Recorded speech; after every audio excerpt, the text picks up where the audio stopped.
LIC अब float करके day high पर आ गया है 411 स्पॉट। देखिए, दोनों ही स्टॉक चार्ट्स पे अच्छे लगते हैं, लेकिन मैं समझता हूँ कि एचडीएफसी लिमिटेड पे ध्यान देना चाहिए। 2 दिन पहले ब्रेकआउट देखने को मिला था। आज कल जो था वो पॉज डे था, लेकिन आज ऐसा लगता है कि रैली फिर से रिज्यूम हो सकती है। इसलिए 2640 के स्टॉप लॉस से खरीदारी करनी चाहिए 2720 के टारगेट के लिए। कन्विक्शन आइडिया की बात करें तो जो टाटा कंज्यूमर है वहां पर मेरी नजर है, क्योंकि यहाँ पर एक ब्रेकआउट देखने को मिला है। 3-4 दिनों का कंसोलिडेशन था, 770 रुपए के ऊपर टाटा कंज्यूमर निकल गया है। तो अब यहाँ पर आपको खरीदारी करनी है। 768 के स्टॉप लॉस के साथ आप खरीदारी करिए और 800 रुपए के टारगेट आपको आज ही देखने को मिल सकते हैं। एक बहुत ही बढ़िया ब्रेकआउट आपको लॉरस लैब्स में होता हुआ दिख रहा है।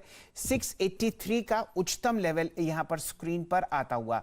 जोड़ते हैं चंदन तपड़िया साहब को। चंदन जी, जब तक आप राय देंगे मैं जरा ये चेक करता हूं कि लॉरस लैब्स का ऑल टाइम हाई क्या है। फिलहाल बढ़िया मोमेंटम आपके सामने इस काउंटर पर।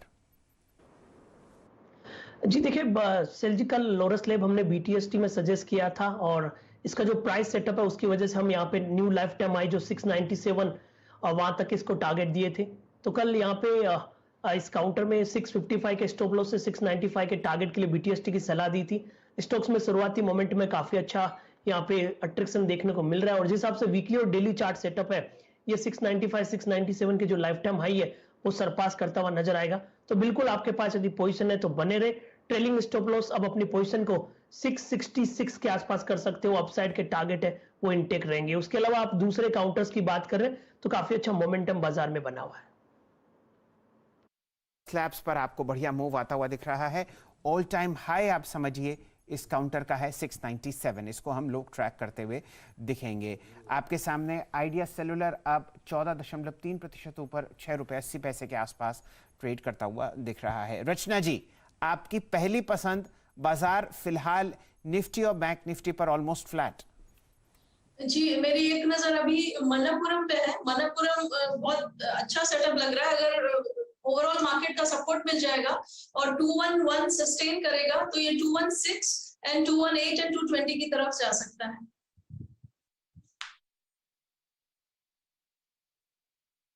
चलिए, मन्नापुरम फाइनेंस में अगर आप देखें आपको स्ट्रेंथ नजर आ रही है। इस बीच अगर आप देखें आपका HDFC बैंक डे हाई पे फ्लोट करता हुआ, तो बैंकिंग के लिए अगर आप देखें एडवांटेज, बैंक निफ्टी के लिए एडवांटेज HDFC बैंक क्रिएट करता हुआ। आशीष चतुर्मोता हमारे साथ फोन लाइन पे मौजूद हैं इस वक्त।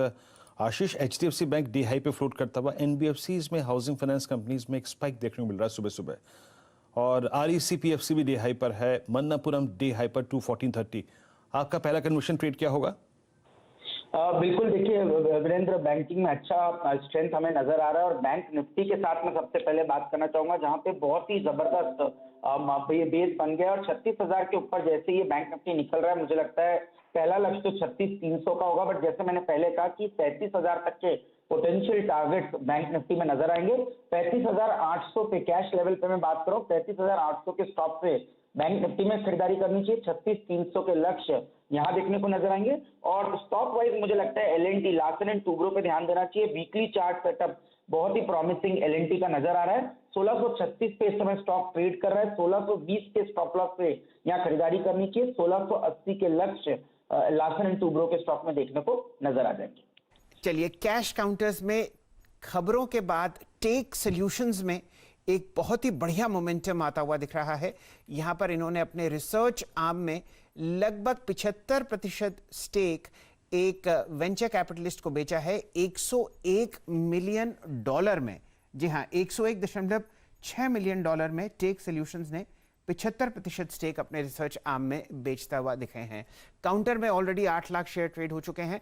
चंदन तपड़िया साहब, इससे पहले कि ये हाथ से निकल जाए 4 दिन की गिरावट के बाद, बहुत ही बढ़िया पोजीशनिंग, बताइए क्या कीजिएगा? आज का सर्किट यहां पर शायद 72 है। जी देखिए, वीकली सेटअप काफी अच्छा लग रहा है और इंटरेस्टिंग फैक्टर इसका यह है कि एक फॉलिंग चैनल में ट्रेड कर रहा है और हर बार नीचे के लेवल पे जाके इसमें बाइंग इंटरेस्ट आ रहा है। आप मैकेनिकल इंडिकेटर्स में देखेंगे तो वीकली चार्ट पे RSI और MACD में बाई बन रहा है और मूविंग एवरेज का क्रॉसओवर का सिग्नल देखने को बना है। यूजुअली काउंटर कम चलता है, बट जब चलता है तो बड़े मूवमेंट रहेंगे। मेरे हिसाब से इसके 20% का जो सर्किट है वो फोकस में रखना चाहिए। तो आज के दिन 20% के सर्किट लगेंगे, बट ओवरऑल इसका जो 75 का टारगेट है वो हासिल होना चाहिए। तो 61, 6150 का स्टॉप लॉस, 75 के टारगेट आपको टेक सॉल्यूशन में अब बनने चाहिए। मैं आपको ये बात इसलिए बताना चाहता हूं कि अभी भी इस प्राइस पर ये अपनी बुक वैल्यू के नीचे चल रहा है, जो है 76, और जो आपने 101 मिलियन डॉलर का जो ट्रांजैक्शन देखा है, इसकी मार्केट कैपिटलाइजेशन आप समझिए उसके आसपास है, लगभग 890 करोड़ रुपए। यहां पर एक बहुत बढ़िया मूव वीरेन जी आपके सामने बनता हुआ टेक सॉल्यूशंस पर। जी, टेक सॉल्यूशंस को अगर आप देखें तो एक चार्ट लेके आइए। एक बात थोड़ा सा इसको इस प्रोस्पेक्टिव से भी देख लेते हैं कि इस प्राइस पे 610 के प्राइस पे ये अपने लॉन्गर टर्म चार्ट्स पे क्या कर रहा है। आप याद रखिएगा, ये अपने 2020 और 21 के हाईएस्ट क्लस्टर को पार करता हुआ 6930, और यकीन मानिए एक सबसे क्रिटिकल पॉइंट होगा 73-74 का जोन, जिसकी तरफ शायद इस वॉल्यूम्स के मद्देनजर लग रहा है कि ये स्टॉक जा रहा है। डे हाई पे 6925 पे, कुछ देर में इसको फिर देखेंगे क्योंकि अब ये मोमेंटम पकड़ता हुआ 695 डे हाई पर टेक सॉल्यूशंस। JSW स्टील, ये कल का BTST ट्रेड भी था और आज भी अगर आप देखें मॉर्निंग में इसको लिया गया और अब ये अपने करियर के हाईएस्ट लेवल पे आके ट्रेड करता हुआ डे हाई पर है। प्रकाश गाबा सर, आपके पास कोई कॉल है तो प्लीज बताइए आपका top conviction trade post opening. IndusInd bank लेना चाहिए, 1000 का एक साइकोलॉजिकल सपोर्ट है, ये ब्रेक नहीं होगा। टारगेट पहला रहेगा 1050, फिर 1060, फिर 1080। जो सेटअप है on higher time frame basis पर बहुत ही बढ़िया है। ये मेरा फेवरेट स्टॉक है इंडसइंड बैंक। डायरेक्टर साहब, ऐसा करते हैं, नीरज जी की टीम में जुड़ते हैं। उन्होंने 5 बैंक्स आपको उतारते हुए दिखे थे अपने सीधा सौदा की टीम में। सबके साथ सबसे पहले लेके आइए आप Indian bank.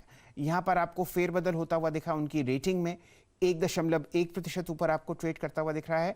IDFC first bank में 2.25% की वृद्धि है। ध्यान दीजिए, ये एक वोडाफोन का बहुत बड़ा लेंडर है, 48.90 के आसपास ट्रेड करता हुआ दिख रहा है। इंडसइंड बैंक पर चर्चा हो चुकी है।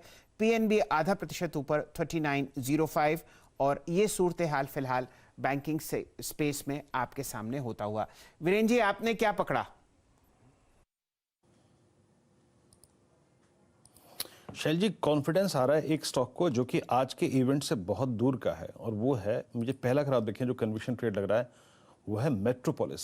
देखिए, ये आशीष का, हालांकि अगर आप देखें टॉप पिक है, मैं लेकिन उनसे बोरो करके आज इस पर बात कर रहा हूँ, राजेश पालवे जी। और मेट्रोपोलिस का एक बार जरा मैं, मेरे स्क्रीन पे अभी डेरिवेटिव्स का चार्ट है, मैं जरा कैश का चार्ट निकालता हूँ, 3082, और ये स्टॉक राजेश पालवे जी आप समझ लीजिए कि 14 जून के बाद का हाईएस्ट क्लस्टर निकाल रहा है, और शायद अगर ये रेंज ब्रीच हुई तो 3100 इस रेंज का हाई है, और इस रेंज का लो है करीब करीब 2650, यानी 350-450 रुपए।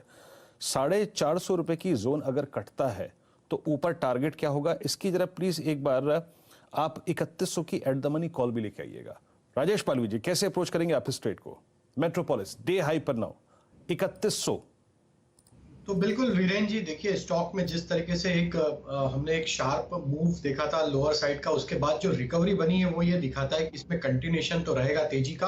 और जिस तरीके से आज स्टॉक एक्शन में आया, कल भी हालांकि स्टॉक में अच्छी बाइंग एक्शन देखने को मिली थी, आज जो एक्शन बनी है स्टॉक में, बिल्कुल यहाँ से इसमें तेजी का ट्रेड करना चाहिए। और हमें लगता है कि इमीडिएट टारगेट जाना चाहिए 3140 से लेके 3160 तक के टारगेट इसमें आते हुए दिख सकते हैं। हालांकि 3100 की कॉल में काफी बड़ी प्रीमियम है, तो मेरे हिसाब से थोड़ा सा आउट ऑफ द मनी का कॉल अगर इसमें ले, 3150 की कॉल ऑप्शन ले, उसमें लिक्विडिटी कम है हालांकि ये स्टॉक में, तो कॉल ऑप्शन को अवॉइड करें, लेकिन डायरेक्ट फ्यूचर में ट्रेड करें। 3050 ये स्टॉप लॉस रखे आज के लिए, और 3140 3150 ये टारगेट इंट्राडे बेसिस पे आते हुए दिख सकते हैं। चलिए, आपके सामने बढ़िया मूव्स फिलहाल आते हुए दिख रहे हैं मेट्रोपोलिस में। कैश में कौन कौन से काउंटर्स थिरकते हुए दिख रहे हैं? आज मेटल्स का दिन है, नतीजों से पहले हिंडाल्को 448, JSW स्टील 776, आपके सामने वेदांत 316, NMDC और नैल्को भी बढ़िया तरीके से आपको ट्रेड करते हुए दिख रहे हैं। ब्रेकआउट होता हुआ जिंदल स्टील में 427.90 के आसपास आता हुआ आपको दिख रहा है। कुछ टिप्पणी आप मयूरेश जोशी साहब फिलहाल बाजार पर करना चाहें? शैल सर, आई थिंक थोड़ा भी स्टॉक स्पेसिफिक एक्शन जरूर रहेगा। मार्केट्स कंसोलिडेट जरूर हो रहे हैं, ब्रॉडर मार्केट्स इनफैक्ट थोड़े दबाव में दिख रहे हैं कुछ दिनों से, but I think for the overall market, I think अगर हम स्टॉक स्पेसिफिक रुझान रखें, जहां पे नतीजे अनुमान से बेहतर आए, जहां कमेंट्रीज अच्छी रही है, वो सेक्टर्स और स्टॉक्स के साथ रहे तो मुझे लगता है बहुत बढ़िया हो सकता है। Even for metals I think मुझे लगता है आई थिंक मोमेंटम शायद बरकरार रहेगा। थोड़े फर्टिलाइजर स्टॉक्स में जैसे मैंने आज चंबल कहा था, आई थिंक फर्टिलाइजर स्टॉक्स की जो इन्वेंट्री लेवल्स थी ये थोड़ी आई थिंक इरेटिक मानसून की वजह से आई थिंक कम हुई थी, बट आई थिंक अच्छी तुल मानसून ने जो पकड़ी है सेकंड क्वार्टर में अच्छा खासा भरपाई हो जाएगी जो अर्निंग सपोर्ट देगा, और सब्सिडीज अच्छी खासी मिली है। तो मुझे लगता है आई थिंक ये सेक्टर जहाँ पे अर्निंग्स और मोमेंटम अच्छा रहेगा, आई थिंक इस पे थोड़ा ध्यान देना चाहिए। रेख साहब जरा लेके आइए चंबल फर्टिलाइजर्स का स्टॉक स्क्रीन पर। यहाँ पर हम लोग अब रिकॉर्ड हाई टेरिटरी में आ चुके हैं और 327 का प्राइस आपके सामने। एक स्विंग ट्रेड के रूप में एक फंडामेंटल कॉल चंबल फर्टिलाइजर्स पर मयूरेश जोशी साहब ने भी दिया था। स्टॉक अब निकल चुका है, बहुत ही हाई बीटा काउंटर है ये फर्टिलाइजर स्पेस में, फंडामेंटल्स बहुत शानदार हैं। एक टेक्निकल राय इस कॉल पर ले लेते हैं मानस जायसवाल साहब से। 330 आपके सामने मानस जी, चंबल फर्टिलाइजर्स। देखिए ट्रेडिंग का व्यू होगा तो अभी खरीदारी करिए, 320 रुपए का स्टॉप लॉस रखिए और 350 के टारगेट सेट करिए। ये क्लियर कट ब्रेकआउट का मूव है और पहला टारगेट 350 का आता है, लेकिन अगर थोड़ा इंतजार करेंगे तो शायद 375 से लेकर 385 तक के स्तर भी देखने को चंबल फर्टिलाइजर्स में देखने को मिल सकते हैं। इस काउंटर पर आप ध्यान दीजिए, ना सिर्फ फंडामेंटली लेकिन मॉनसून के चलते चलते आपको बहुत बढ़िया मूव आता हुआ दिखेगा। अगर आप बहुत ही लंबी अवधि का ट्रेंड देखें जो सरकार डेटा देती है तो जुलाई और अगस्त में आप सबसे ज़्यादा फर्टिलाइजर्स बिकते हुए देखते हैं हमारे देश में मॉनसून के आसपास। इसीलिए आप बढ़िया मूव ज़्यादातर फर्टिलाइजर स्टॉक्स में देख रहे हैं और सबसे बेहतरीन आपके सामने चंबल फिलहाल दहकता हुआ 330-45। वीरेन जी। जी हाँ शैल जी, एक दो ऑप्शंस को और देखते हैं जहां पर ब्रेकआउट आ रहा है। आप हेवल्स को देखिए, हेवल्स डे हाई की ट्रैजेक्टरी मार्केट ट्रेड करता हुआ 1275 और नहीं 1248-75, माफ़ कीजिएगा 1248-75, और ये इसका ऑल टाइम हाई है। और साथ ही साथ इसने एक टिपिकल राउंडिंग बॉटम का ब्रेकआउट दिया है जो फॉर्मेशन 18 फरवरी से कंटिन्यू कर रही थी।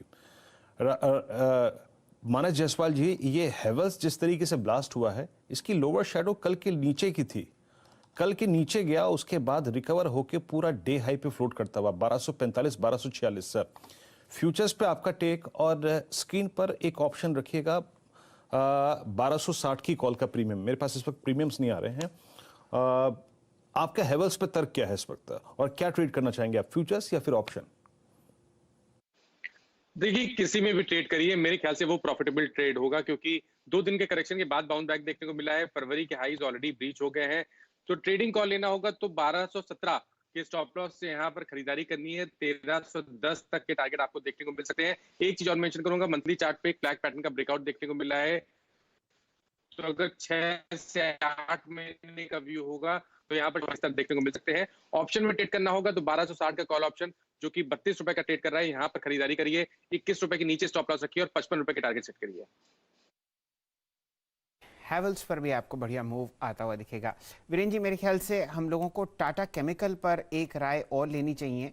अब आप देखिए, ये ना सिर्फ टॉप गेनर है एफएनओ स्पेस में, लेकिन आपके सामने ऑल टाइम हाई भी अब आपको टूटती हुई दिखेगी। जो प्रीवियस हाई हम लोगों ने देखी है वो है लगभग 834। देखिए चलिए आपके सामने ही ब्रेकआउट होता हुआ ये गैप अप ओपनिंग, और आप देख ही सकते हैं जो नीचे एक वॉल्यूम बार काले रंग का है वो आपको दिखेगा। लगभग 75 लाख शेयर ट्रेड होते हुए यहाँ पर बहुत ही शानदार मूव फिलहाल स्क्रीन पर आता हुआ दिख रहा है। चंदन जी, क्या ये ब्रेकआउट अब आपको ट्रेड करना है क्या ऊपरी सतह पर? बिल्कुल अभी भी करना चाहिए। और सेल जी, हमारा पिकअप मंथ है और आप देखोगे रियल में ब्रेकआउट तो अब इतने मुंह के बाद हुआ है। आप मंथली चार्ट में देखें तो 4 महीने पहले इसने लगभग 833.95 का हाई बनाया है और आज वो हाई निकाला है। तो एक तो पूरा सेक्टर मूवमेंट दिखा रहा है, उसके अलावा इस स्टॉक ने वीकली चार्ट पे मेजर रिवर्सल लास्ट वीक में देखे हैं। लॉन्ग के बिल्टअप और डिलीवरी वॉल्यूम्स यहाँ पे काफी अच्छे थे। कहीं ना कहीं एक मेजर ब्रेकआउट्स और ओपन इंटरेस्ट एक्टिविटी यहाँ पे बन रही है, तो पोजीशन को अपना कंटिन्यू रखना चाहिए। आपको 800 का एक मेजर सपोर्ट यहाँ पे रखना पड़ेगा, ऊपर में 888 तक के लेवल टाटा केमिकल में बनने चाहिए। कि आप कुछ टिप्पणी करना चाहेंगे टाटा केमिकल पर? साथ ही साथ मैं आपको चंबल फर्टिलाइजर पर प्राइस बता दूं, अब 333.80 दोनों जगह हम लोग बहुत जबरदस्त ब्रेकआउट ट्रैक कर रहे हैं। वीरेंद्र जी, आपकी राय टाटा केमिकल पर? जी हाँ, टाटा केमिकल शैल जी, अगर आप देखें इसमें अब हुआ है, आप समझ लीजिए कि जो इसने 835 रुपए का क्लस्टर काटा है, 835 इसका अप्रैल फर्स्ट वीक का हाई था, अप्रैल सीरीज का। यानी आप समझ लीजिए शैल जी कि पोस्ट बजट जो इसमें स्विंग आया था उसके हाई को भी क्रॉस कर दिया इसने अर्निंग्स के मद्देनजर। और अभी मात्र आधे घंटे के सेशन में इसका वॉल्यूम जो है वो रिकॉर्ड वॉल्यूम है बीते जुलाई का, 1 महीने का। और ये रेंज ब्रेकआउट है शैल जी लगभग 6 महीने की 830 के ऊपर। तो ये शैल जी चैनल कटी है करीब आप समझ लीजिए कि 100-150 रुपए की। ये बड़ा ब्रेकआउट है शैल जी। मेरे ख्याल से मैं इसमें कम से कम नहीं तो इमीडिएटली 10-15-20 रुपए का स्विंग एक्सपेक्ट कर रहा हूँ। 839 इसको फ्यूचर्स और ऑप्शंस में दोनों में अगर आप देखें कैप्चर कर सकते हैं। इसमें ऑप्शंस में काफी अच्छा इंपैक्ट आता है। पालवे साहब, शानदार ब्रेकआउट, अर्निंग्स का ब्रेकआउट है और अर्निंग्स के ब्रेकआउट को बाजार हाथों हाथ लेता है। आपका टेक इस स्टॉक पे? बिल्कुल, जिस तरीके से ब्रेकआउट हुआ स्टॉक में तो मोमेंटम कंटिन्यू रहेगा और हमें लगता है कि पोजीशनल बेसिस पे तो ये 4 डिजिट में स्टॉक मूव होते हुए दिखेगा। तो बिल्कुल जिनकी भी पोजीशन है होल्ड रखें और हमें लगता है कि ऑलमोस्ट अब ये 10% के आसपास से सर्किट भी लगता हुआ दिख सकता है स्टॉक में। तो ये स्टॉक में यहाँ से हमें जो लगता है इमीडिएट टारगेट जो आना चाहिए वो करीब 870-880 तक के इमीडिएट टारगेट आते हुए दिख सकते हैं। करंट लेवल से 815 के आसपास का स्टॉप लॉस रखें। ऑप्शन के थ्रू भी ट्रेड किया जा सकता है। 840 का कॉल ऑप्शन जो कि 31 रुपए के आसपास ट्रेड कर रहा है उसे बाय करें। 20 रुपए के आसपास का स्टॉप लॉस रखें। लेकिन जिस तरीके का ब्रेकआउट हुआ है हमें लगता है इस ऑप्शन के टारगेट आना चाहिए, करीब 55 रुपए तक के टारगेट इस ऑप्शन में भी आते हुए दिख सकते हैं। तो टाटा केमिकल बिल्कुल बुलिश व्यू है। पोजिशनल टारगेट हमारे 1000 के ऊपर के हैं। 4 डिजिट में टाटा केमिकल आपको फिलहाल जाता हुआ दिख सकता है, लेकिन 9% ऊपर। और इस तेजी का और इन नतीजों का आप लुत्फ उठाइए फिलहाल स्क्रीन पर।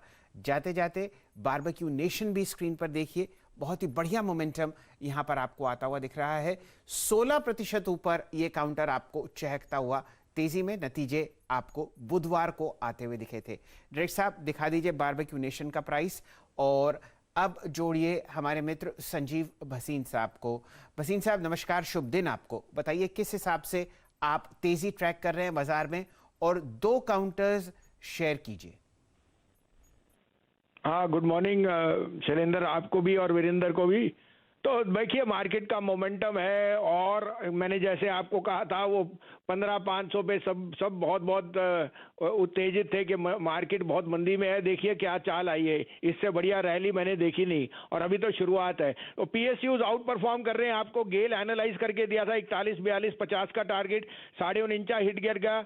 आरईसी 34, 35 वाला 160 हो गया। कोल इंडिया 41 वाला 49 हो गया और पीएफसी 18 वाला 35। ऑल आज भी मेरा एक पीएसयू बाय है, buy HPCL 67, 68, stop loss of 61, target 280। और जो मेरे को लगता है फार्मा में एक बहुत बढ़िया बेस्ट रिजल्ट देगा next week will be Lupin. 1152 में लीजिए, 1130 का स्टॉप लॉस है। पहला target 1200, but I see this going back to new highs of 1250। चलिए, तो रिवर्सल ट्रेड ल्यूपिन में आता हुआ भसीन साहब की तरफ से, और बढ़िया मोमेंटम हम लोग यहाँ पर कुछ ही समय में ट्रैक करते हुए दिखेंगे। डायरेक्टर साहब, जो दूसरा स्टॉक भसीन साहब ने मेंशन किया है उसको भी ऑन एयर पर ले आइए। एचपीसीएल, यहाँ पर नतीजे 2-3 पहले आए थे और अब आप देखिए डिप में खरीदारी होती हुई। कल काफ़ी आपने मुनाफा वसूली देखी और अब एक अच्छा रिवर्सल ट्रेड स्क्रीन पर।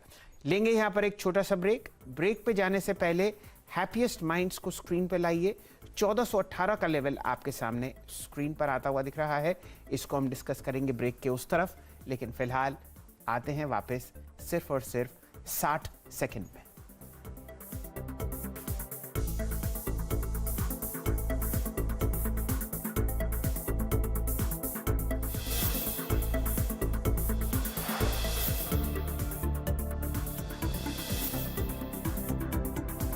Presented by Acco Insurance. Download Acco app now.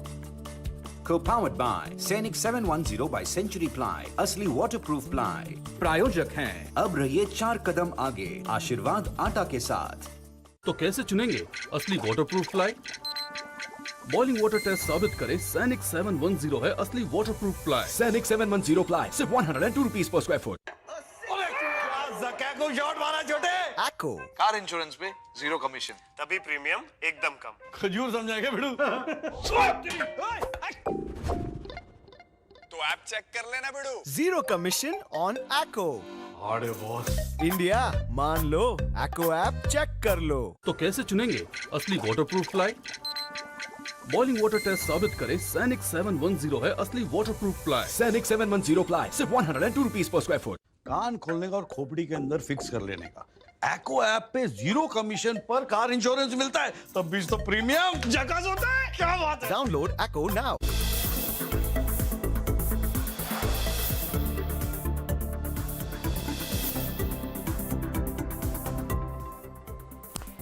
तेजी दहकती हुई इंडिविजुअल काउंटर्स में जहां पर आपने ताबड़तोड़ नतीजे आते हुए देखे हैं। टाटा केमिकल का स्टॉक प्राइस लेके आइए स्क्रीन पर डायरेक्ट साहब, और देखिए क्या शानदार मोमेंटम यहां पर आता हुआ दिख रहा है। फ्रेश रिकॉर्ड हाई आपके सामने 844 रुपए के आसपास लगती हुई दिखी है।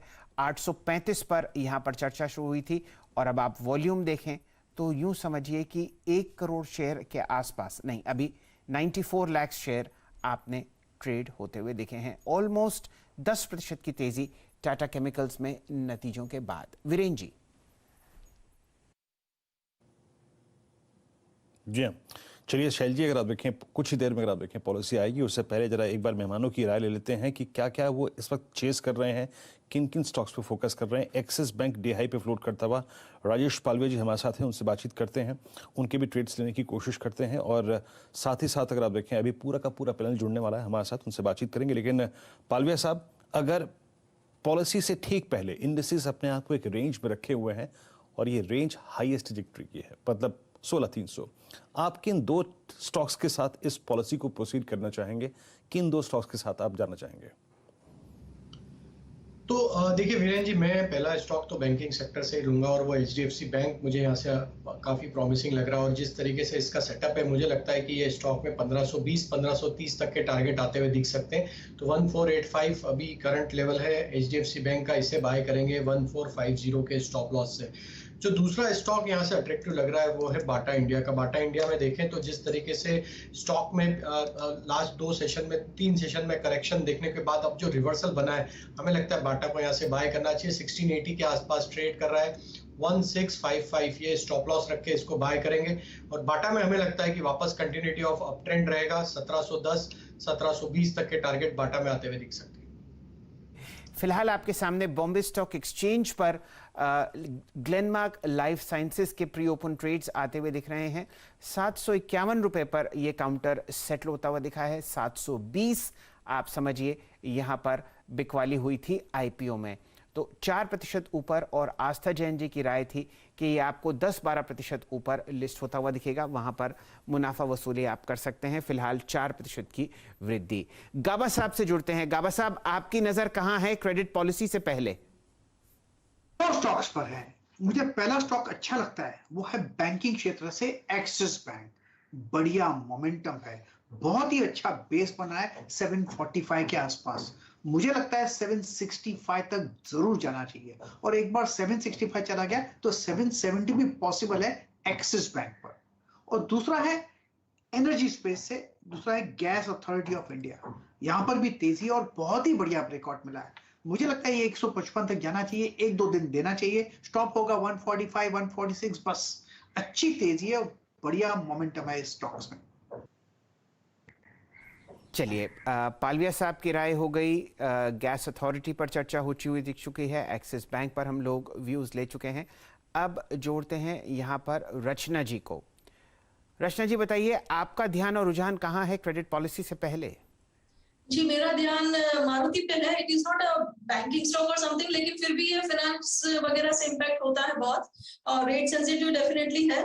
और ये जब तक 7070 को सस्टेन करेगा फ्यूचर्स पे, तो ऊपर वाली साइड पे 7190 की तरफ एंड 7200 को क्रॉस भी कर सकता है। बढ़िया साहब, आपकी नजर कहाँ है बाजार में क्रेडिट पॉलिसी से पहले?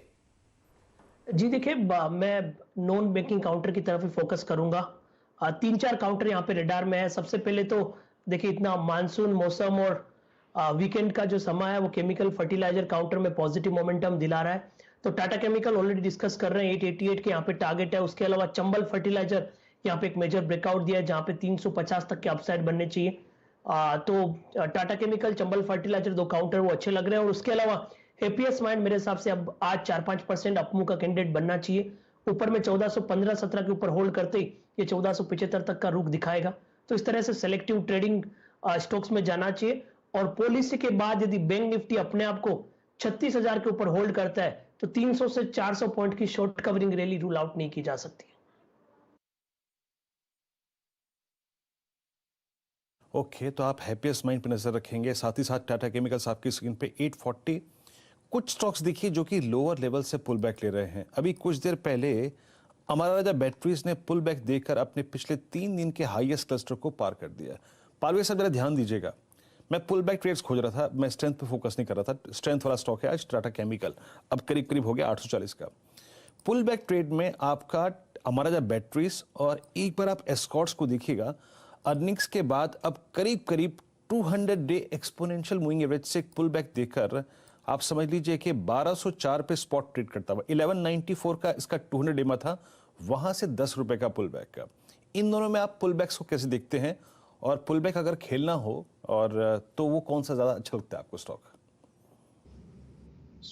देखिए वीरेन जी, मुझे लगता है कि अमरा राजा बैटरी को यहाँ से पिक करना चाहिए, क्योंकि स्टॉक में देखें तो ये first sign of pull back start हुआ है। एस्कॉर्ट में तो ऑलरेडी एक रिएक्शन आ चुका है रिजल्ट का भी, तो मुझे लगता है अमरा राजा बैटरी में यहाँ से एक ट्रेड इनिशिएट किया जा सकता है, क्योंकि स्टॉक में पहली बार एक रिवर्सल का साइन यहाँ से बनते हुए दिख रहा है करेक्शन के बाद। तो यहाँ पे 730 के आसपास अभी ट्रेड कर रहा है, इसे बाय किया जा सकता है। 718 रुपए के आसपास का स्टॉप लॉस रखना चाहिए। और हमें लगता है कि ये पुल बैक जो बना है पिछले 3-4 सेशन का अगर हम देखें तो एक नैरो रेंज के कंसोलिडेशन का ब्रेकआउट भी डेली चार्ट पे होते हुए दिख रहा है। तो ये आना चाहिए 745 से लेके 755, ये टारगेट इसमें आते हुए दिख सकते हैं। तो अमरा राजा बैटरी बाय किया जा सकता है पुल बैक ट्रेड को प्ले करने के लिए। चलिए, अब आपके सामने फिलहाल काफ़ी सारे टेक्निकल ट्रेंड्स हम लोगों ने डिस्कस किए। एक बार क्रेडिट पॉलिसी की स्पीच से पहले बाजार पर नज़र डालते हैं। जैसा कि उम्मीद थी, आपके सामने निफ्टी बिल्कुल फ्लैट ट्रेड कर रहा है 16,298 के आसपास, और लगातार 3 दिन की जो तेज़ी बाजार में थी वो अब आपको डाइजेस्ट होती हुई दिख रही है। निफ्टी बैंक 152 अंक ऊपर है, यहाँ पर आप 35,886 का प्राइस आते हुए देख रहे हैं स्क्रीन पर। बाजार बिल्कुल तैयार स्पीच के लिए आरबीआई गवर्नर श्री शक्तिकांता दास साहब की। हमारे साथ चीफ इकोनॉमिस्ट इकरा की मिस अदिति नायर जुड़ चुकी हैं। हमारे पुराने मित्र सुनील सुब्रमण्यम साहब, आप एमडी और सीईओ हैं सुंदरम म्यूचुअल फंड के, बहुत ही बारीकी से मैक्रो को ट्रैक करते हैं और उसको किस तरीके से माइक्रो और स्टॉक पिकिंग में तब्दील करना है, कोई सुनील जी से सीखे। कुछ ही देर में हमारे मित्र प्रकाश दीवान साहब भी जुड़ते हुए दिखेंगे और वो टिप्पणी करेंगे किस तरीके से आप बाजार में उम्मीदें करते हैं। अदिति जी, पहला प्रश्न आपसे है। गवर्नर साहब की स्पीच में आज कुछ उम्मीदें नहीं हैं, उम्मीद की जाती है कि इंटरेस्ट रेट्स आप बिल्कुल होल्ड करते हुए दिखेंगे। बताइए, एक या दो ऐसी चीजें जहां पर आपका ध्यान केंद्रित रहेगा इस स्पीच में जो 10 बजे शुरू होगी। Thank you. देखिए, आज की स्पीच में हम यही एक्सपेक्ट कर रहे हैं कि गवर्नर पूरी तरफ से अपना ग्रोथ को सपोर्ट देंगे, लेकिन कहीं ना कहीं इन्फ्लेशन की जो वरीज है वो सामने आएंगी। इन्फ्लेशन को अभी भी ट्रांजिटरी तो कहा जाएगा, लेकिन उससे आंख नहीं उठाई जाएगी, क्योंकि अल्टीमेटली जो इतने सालों की मेहनत है इन्फ्लेशनरी एक्सपेक्टेशंस को एंकर करने में, वो कोई गंवाना नहीं चाहता। और उसके साथ मेरे हिसाब से 2 चीजें देखनी बहुत इम्पोर्टेंट होंगी। एक तो जो आरबीआई का इन्फ्लेशन एक्सपेक्टेशन सर्वे आता है, उसमें क्या इन्फ्लेशन एक्सपेक्टेशंस ऊपर की तरफ इंट्रेंच होती हुई दिख रही हैं या वो धीमे धीमे नीचे आ रही हैं। और दूसरी बात, जो इन्फ्लेशन का फोरकास्ट है वो कितना बढ़ाया जाता है, ये हमें इंडिकेशंस देगा कि आगे जाके पॉलिसी नॉर्मलाइजेशन कितनी हमें एक्सपेक्टेशंस अपफ्रंट करनी चाहिए, या अभी भी हम ये एक्सपेक्ट कर सकते हैं कि Q4 तक कोई पॉलिसी नॉर्मलाइजेशन स्टार्ट नहीं होगी। साथ ही साथ मेरा एक्सपेक्टेशन ये है कि फिर से सेंटर और स्टेट गवर्नमेंट्स को एक नज करा जाएगा कि फ्यूल पे जो एक्साइज ड्यूटी और VAT रेट्स हैं उनको कम किया जाए, ताकि जो टैक्स की वजह से इन्फ्लेशन ऊपर जा रही है, कम से कम उसको तो थोड़ा सा नीचे लाया जाए। चलिए, तो इन्फ्लेशन और ग्रोथ, इन दोनों के बीच में जो सदियों से युद्ध चला आता हुआ दिख रहा है, उसके बीच में आज शक्तिकांता दास साहब खड़े हुए हैं और अदिति जी की राय है कि वो ग्रोथ के पाले में अपना कदम उठाएंगे। सुनील जी नमस्कार, स्वागत है आपका, बड़े दिनों बाद आपके दर्शन हुए। बताइए किस हिसाब से इस पॉलिसी को आप देख रहे हैं? बाजार में रिकॉर्ड हाइज हैं ही, लेकिन बैंक निफ्टी थोड़ा मायूस। बैंकिंग सेक्टर के लिए आप किस तरीके के कदमों की उम्मीद कर रहे हैं? देखिए, लिक्विडिटी को जारी रखना एक इम्पॉर्टेंट चीज़ है, और दूसरी चीज़ है कि बैंकिंग सेक्टर के अंदर जो स्मॉलर बैंक्स है और एनबीएफसीज हैं, वहाँ पे जो सेकेंड वेव का जो असर रीपेमेंट के ऊपर, प्रोविजनिंग के ऊपर आएगा, उसमें थोड़ा सपोर्ट देने की कोशिश अगर आरबीआई करे तो अच्छा होगा।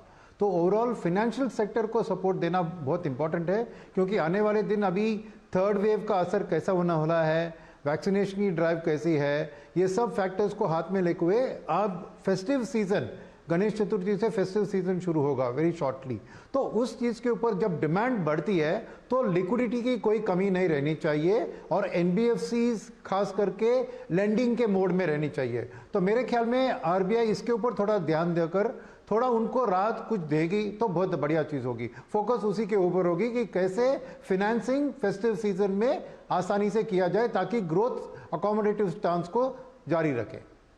इन्फ्लेशन के बारे में मेरी ये सोच है कि अभी तक जो इन्फ्लेशन की प्रेशर जो है, इन्फ्लेशन एलिवेटेड दिख रही है, वो सप्लाई साइड के कारण है, क्योंकि इंटरनेशनली ऑयल और मेटल प्राइसेस की राइज और इंपोर्टेड इन्फ्लेशन के कारण थोड़ा दबाव है इन्फ्लेशन के ऊपर, मगर अभी भी डिमांड पुल इन्फ्लेशन सामने नहीं दिख रहा है। तो जब तक कि डिमांड आके इन्फ्लेशन को ऊपर नहीं खींच रहा है, मेरे ख्याल में आरबीआई बहुत इसके बारे में कुछ फिक्र नहीं करेगी और रेट्स को स्टेबल ही रखेगी।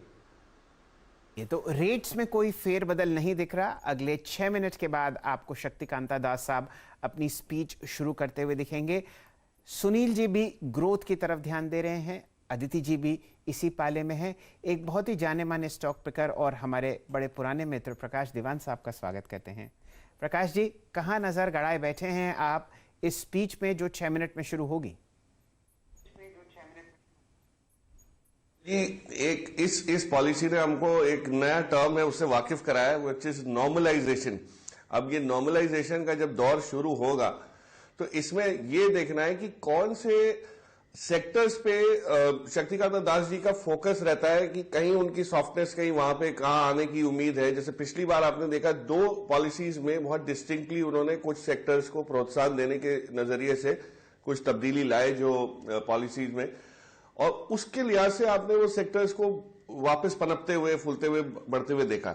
मेरी नजर है, मार्केट पार्टिसिपेंट हूं मैं, तो मैं इतना गौर से जैसे अदिति जी और सुनील समझा रहे उतना ध्यान से बारीकी से नहीं समझ पाता इस इकोनॉमिक पॉलिसी और फिस्कल पॉलिसीज को, बट मार्केट को जो पसंद आएगा उस लिहाज से मुझे लगता है अगर रियल एस्टेट में और हाउसिंग के लिए जो मोमेंटम जारी है वो है, और अगर कहीं ना कहीं डिमांड को स्टिमुलेट करने के लिए कोई चेंजेस आते हैं तो वो हमारे लिए बहुत ही बढ़िया रह सकते हैं, क्योंकि मार्केट जिस लेवल पे है, जिस उस पे है, मुकाम पे है, उस पे ये सब चीजें होना थोड़ी जरूरी हो जाती है for the momentum to continue और momentum to be sustain.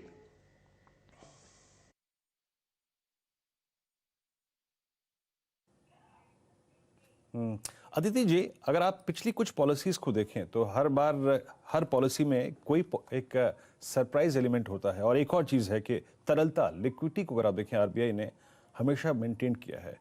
Liquidity को मेंटेन रखने के लिए और कुछ विकल्प या फिर कुछ ऐसे ऐलान जो कि इस पॉलिसी में एक्सपेक्ट कर रही हैं? बहुत ज्यादा तो नहीं एक्सपेक्ट कर रही हूँ लिक्विडिटी के, और क्योंकि काफी कुछ तो अनाउंस ऑलरेडी हो चुका है। शायद थोड़े बहुत और सेक्टर स्पेसिफिक अनाउंसमेंट्स आ जाएं। जीसैप की अनाउंसमेंट तो पहले हो ही गई थी, तो उसकी तरफ भी हमारा बहुत ज्यादा एक्सपेक्टेशन नहीं है। लेकिन पॉलिसी की टोन और उसमें जो भी निकल के आता है उसके बाद डेफिनेटली ये बहुत इंपॉर्टेंट रहेगा कि क्या इम्प्लीकेशन होता है 10 ईयर बॉन्ड यील्ड पे। जो पुराना बेंचमार्क था उससे नया बेंचमार्क वैसे भी 25 बेसिस पॉइंट्स ऊपर इशू किया गया, और उसके बाद जो यील्ड है 10 बेसिस पॉइंट्स और ऊपर धीरे धीरे खिंचती हुई आ चुकी है। हमारा ये अनुमान है कि इस क्वार्टर के एंड तक जो नया बेंचमार्क 10 ईयर यील्ड है वो 6.3% तक तो चले ही जाएगा, क्योंकि करंट जो लेवल है वो overall fiscal and inflation dynamic से मैच नहीं होता। ये लेवल नीचे इसलिए है क्योंकि लिक्विडिटी ऑपरेशंस में एक्सपेक्टेशन है कि 10 ईयर को इंक्लूड किया जाएगा, लेकिन जब तक एक अच्छा क्वांटिटी नहीं इशू होती तब तक हम ये भी नहीं एक्सपेक्ट कर सकते कि बहुत सारा जो 10 ईयर का इशूंस है उसको वापस लिक्विडिटी ऑपरेशंस में आरबीआई खरीद लेगी। तो आई थिंक अभी ये थोड़ा बहुत टसल चलेगी और आज की पॉलिसी के बाद मेरा तो ब्रॉडली यही एक्सपेक्टेशन है कि धीरे धीरे 10 ईयर की यील्ड ऊपर की तरफ ही खिंचती जाएगी।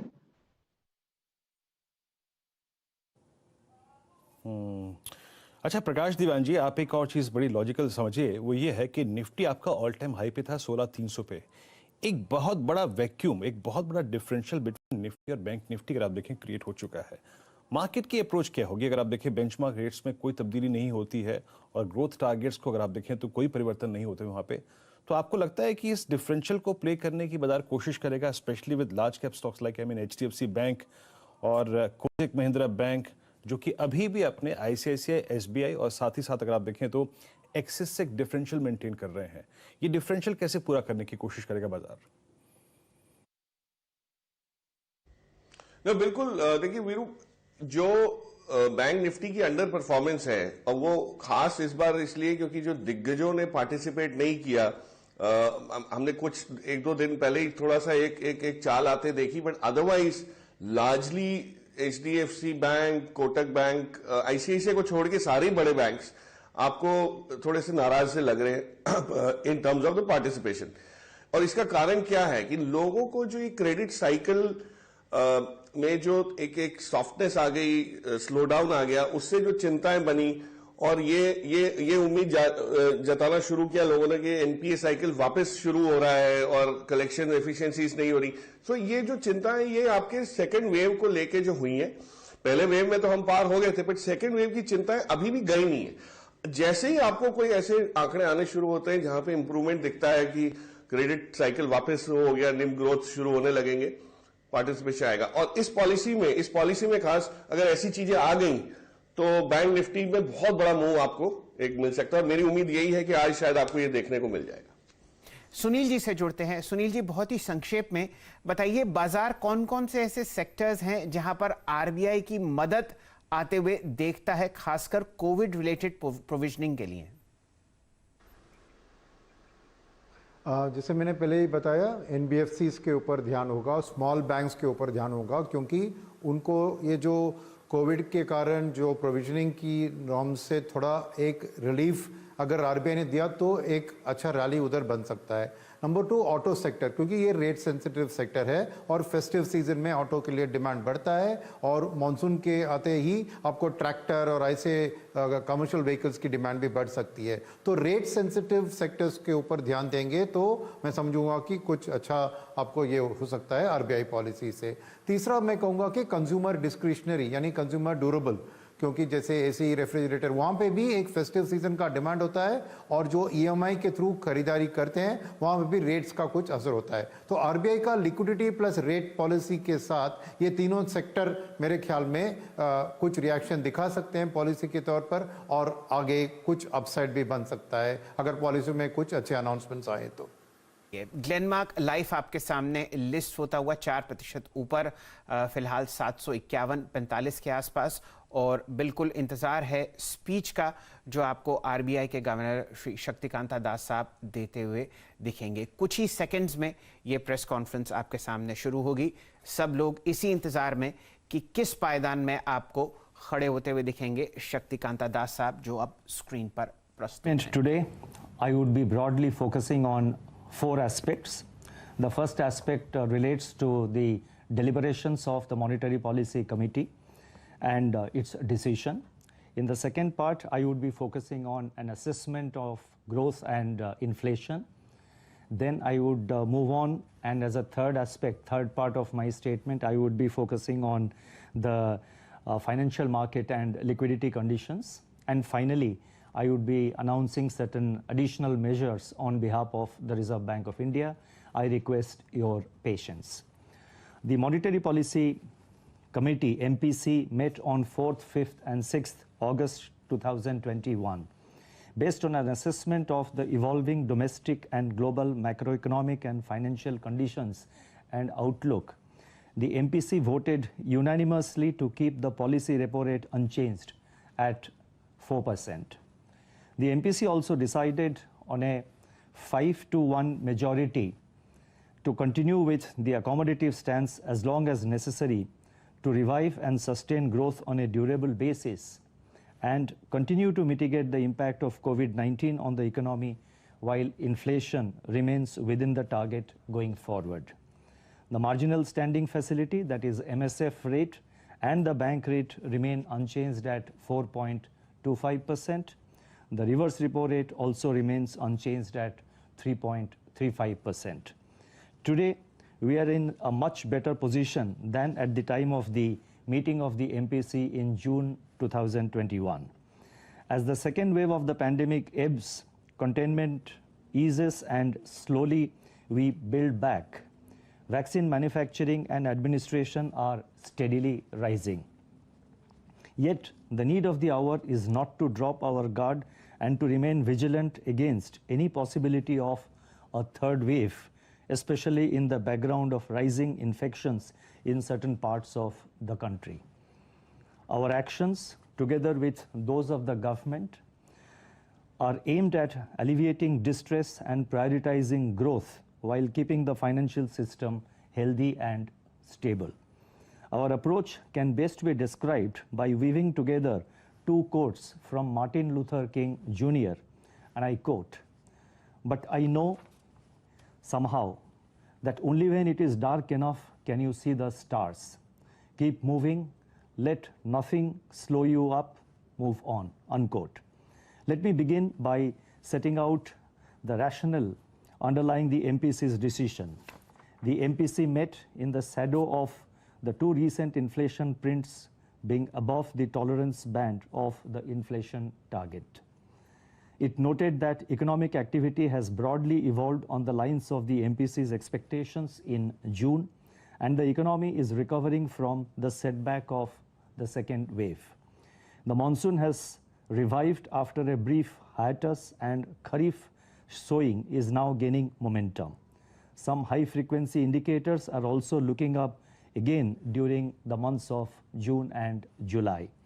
Our expectation is that activity is likely to gather pace with progressive upscaling of vaccinations, continued large policy support, buoyant exports, better adaptations to COVID-related protocols, and benign monetary and financial conditions. Consumer price inflation surprised on the upside in May, reflecting a combination of adverse supply shocks, elevated logistics costs, high global commodity prices, and domestic fuel taxes. In June, headline inflation remained above the tolerance level, but price momentum moderated. Also, core inflation softened from its peak in May. International crude oil prices remain volatile. Any moderation in prices as a consequence of OPEC Plus agreement could contribute towards alleviating inflation pressures. On balance, the outlook for aggregate demand is improving, but underlying conditions are still weak. Aggregate supply is also lagging below pre-pandemic levels. While several steps have been taken to ease supply constraints, more needs to be done to restore supply-demand balance in a number of sectors of the economy. The recent inflationary pressures are evoking concerns, but the current assessment is that these pressures are transitory and largely driven by adverse supply-side factors.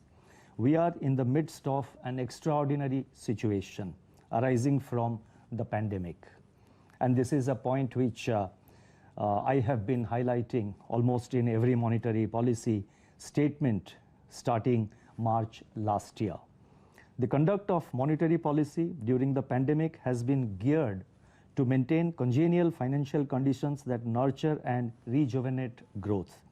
At this stage, therefore, continued policy support from all sides, fiscal, monetary, and sectoral, is required to nurture the nascent and hesitant recovery.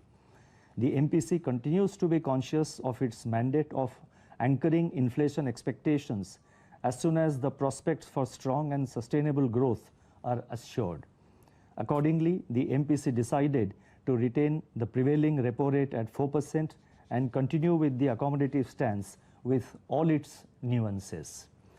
Let me now proceed and give an assessment, our assessment of the growth and inflation scenario.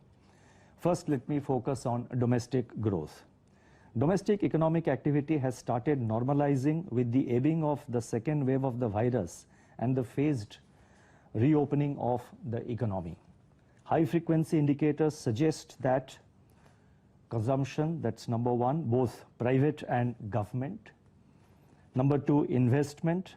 And number three, external demand. I repeat, high-frequency indicators, and these are three aspects of the high-frequency indicators and the three aspects of growth which I am focusing now.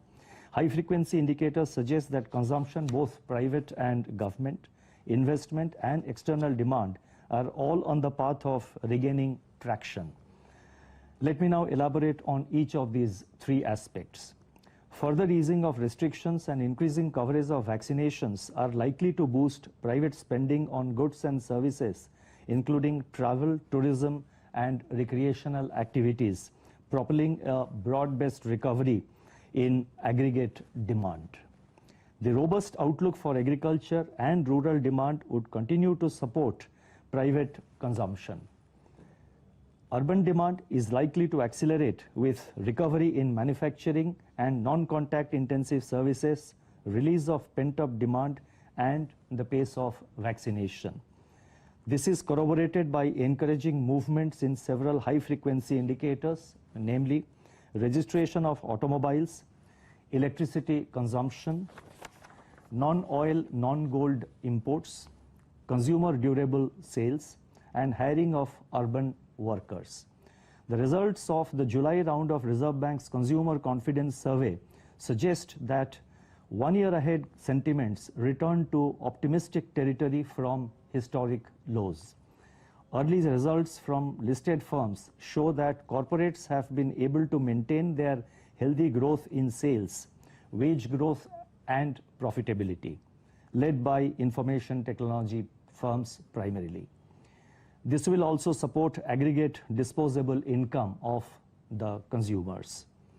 Turning to investment, although investment demand is still anemic, improving capacity utilization, rising steel consumption, higher imports of capital goods, congenial monetary and financial conditions, and the economic packages announced by the government are expected to kickstart a long-awaited revival. Firms polled in the Reserve Bank's surveys expect expansion in production volumes and new orders in the second quarter of 21-22, and which they expect would sustain through the fourth quarter of the current financial year.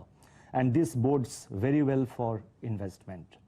Innovation and working models adopted during the pandemic by businesses will continue to reap efficiency and productivity gains even after the pandemic recedes.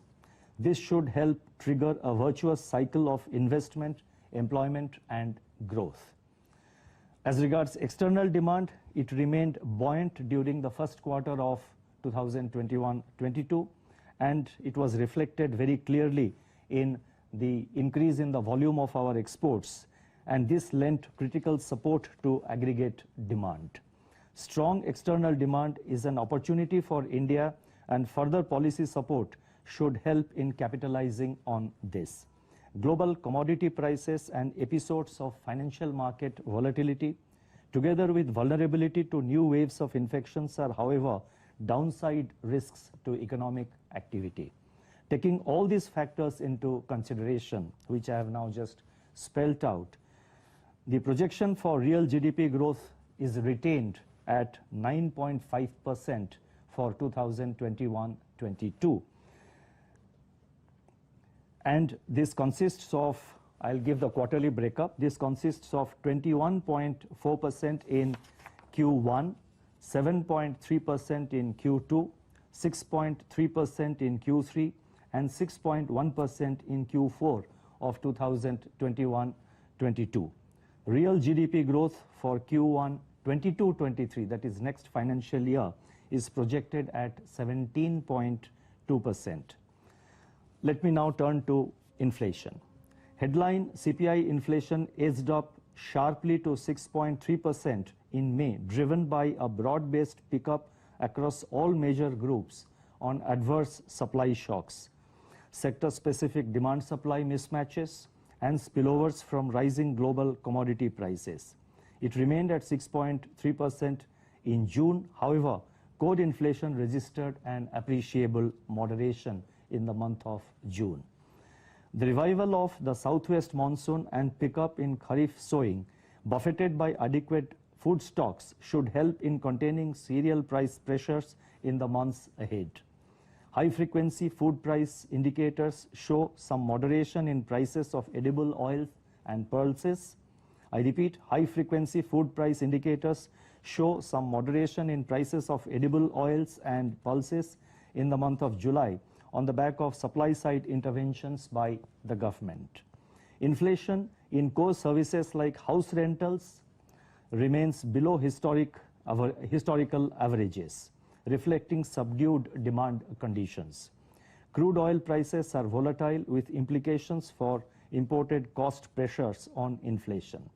The combination of elevated prices of industrial raw materials, high pump prices of petrol and diesel with their second round effects, and logistics costs continue to impinge adversely on cost conditions for manufacturing and services, although, I repeat, although weak demand conditions are tempering the pass-through to output prices and core inflation.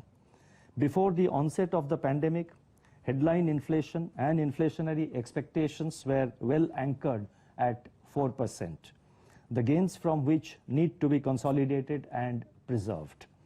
Stability in inflation rate fosters credibility of the monetary policy framework and augurs well for anchoring inflation expectations. This in turn reduces uncertainty for investors, reduces term and risk premia, increases external competitiveness, and thus is growth promoting. Since the start of the pandemic, the MPC has prioritized revival of growth to mitigate the impact of the pandemic. The available data point to exogenous and largely temporary supply shocks driving the inflation process, validating the MPC's decision to look through inflation. The supply side drivers could be transitory while demand pull pressures remain inert, given the slack in the economy. A preemptive monetary policy response at this stage may kill the nascent and hesitant recovery that is trying to secure a foothold in extremely difficult conditions. Inflation may remain close to upper tolerance band up to the second quarter of 21-22, but these pressures should ebb in the third quarter of 21-22 on account of Kharif harvest arrivals and as supply side measures take effect.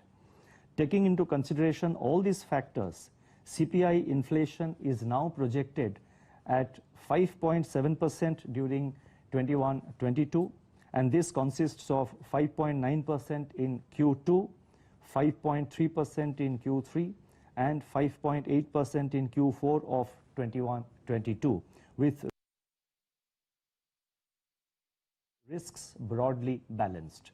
CPI inflation for the first quarter of 22-23, that is the next financial year, is projected at 5.1%. I would now like to focus on our assessment of the liquidity and financial market conditions. During June-July, global financial markets turned volatile in response to higher inflation numbers in several countries and the fear of early policy normalization with skewed economic recovery in some advanced economies. These developments need to be factored into our policy metrics for framing an appropriate response, given that safeguarding the economy, the domestic economy, from the vicissitudes of global spillovers and ensuring financial stability remain a top priority of the Reserve Bank. Nonetheless, domestic macroeconomic situation and evolving growth inflation dynamics will continue to be the principal pivot of monetary policy actions. The Reserve Bank, through its market operations, both conventional and unconventional, has maintained ample surplus liquidity since the onset of the pandemic to ensure easing of financial conditions in support of domestic demand. Buoyed by renewed vigor of capital inflows and the Reserve Bank's purchase of government securities in the secondary market, the total absorption through reverse repos surged from a daily average of rupees 5.7 lakh crore in June to 6.8 lakh crore in July 21, that is July 2021, and further to 8.5 lakh crore in August 2021 so far, and this is the figure up to the 4th of August. Under the revised liquidity framework announced on February 6th, 2020, that is February 6th of last year, the Reserve Bank has been conducting 14-day variable reverse repo rate auctions, what I call the VRRR auctions, as its main liquidity operation. With the commencement of normal liquidity operations, the VRRR, which was temporarily held in abeyance during the pandemic, has been reintroduced since 15th January 2021, and the initial absorption of rupees 2 lakh crore has been rolled over in subsequent fortnightly auctions. In parallel, access to fixed rate overnight reverse repo has been kept open. Markets have adopted and even welcomed the VRRR in view of the higher remuneration it offers relative to the fixed rate overnight reverse repo. Fears that the recommencement of the VRRR tantamounts to liquidity tightening have been substantially allayed. We have seen higher appetite of VRR in terms of our experience in the recent auctions,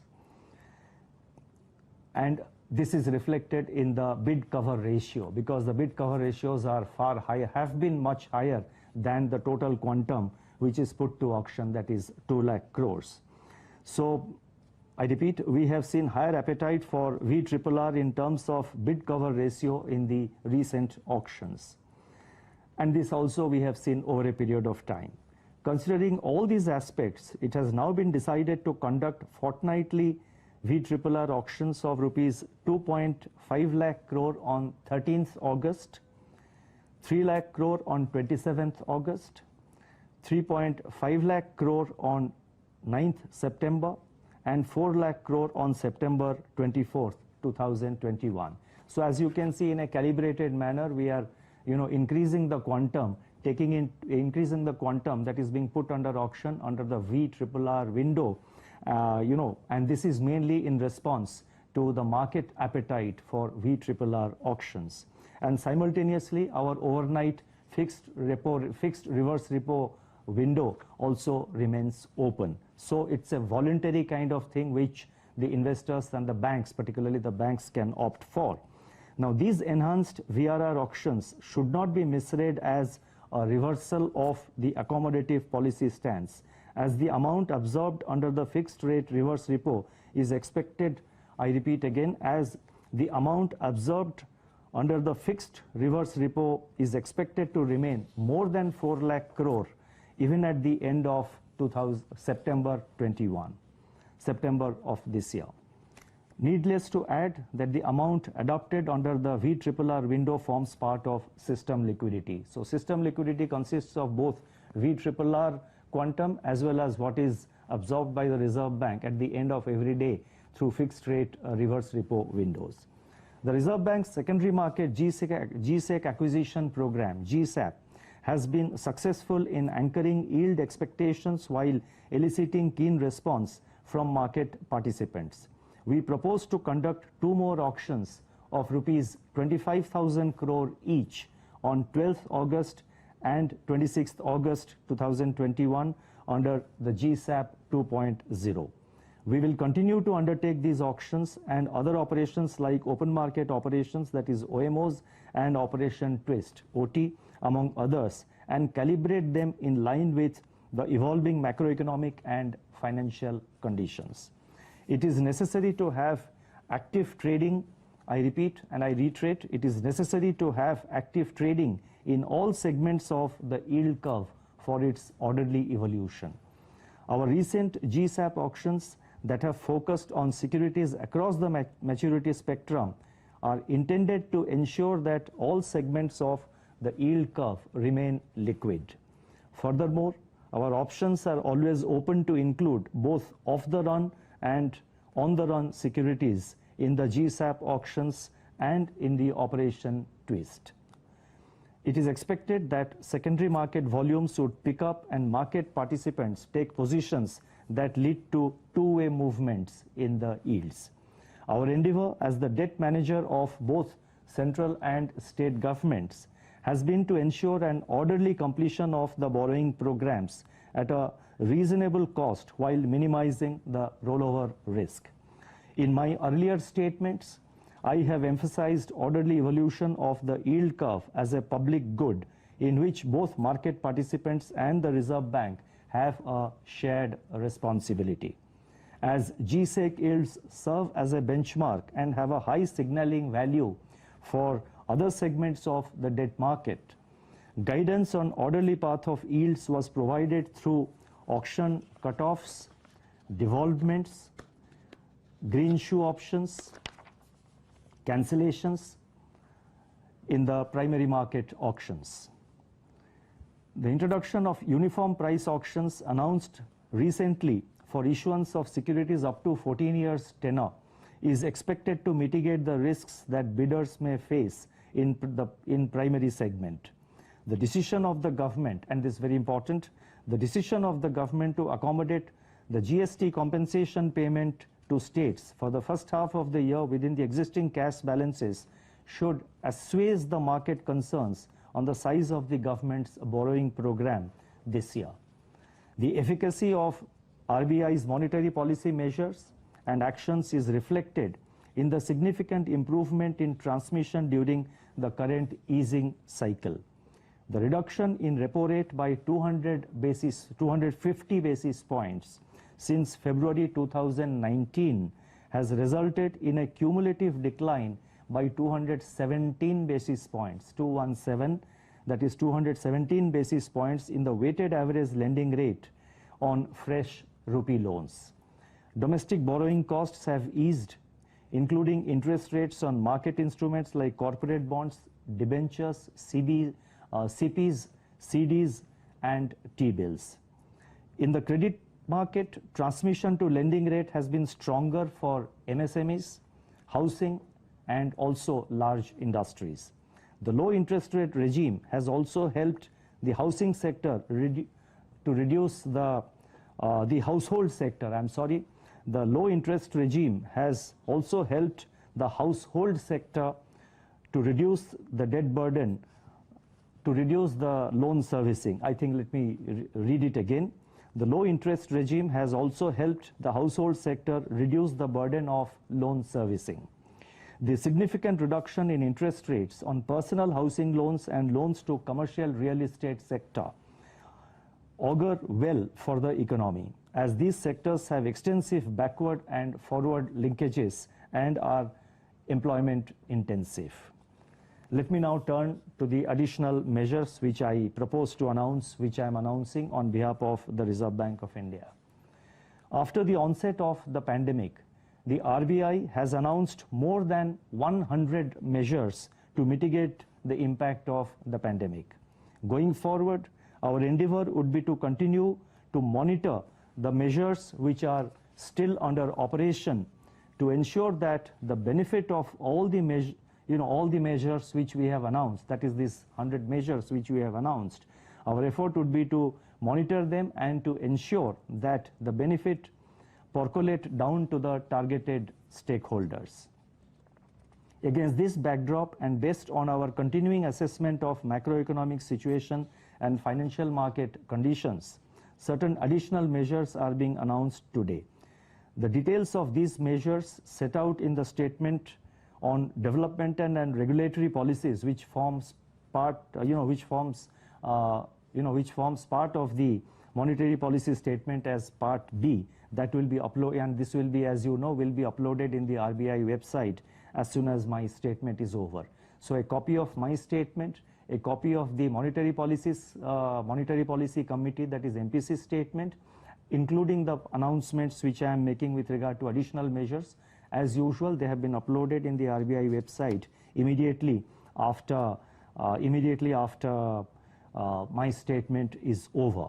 And let me also say that certain notifications which are also which are as a consequence of the announcements which I have already made and which I am now going to make, they will also be issued either today or in the next few days.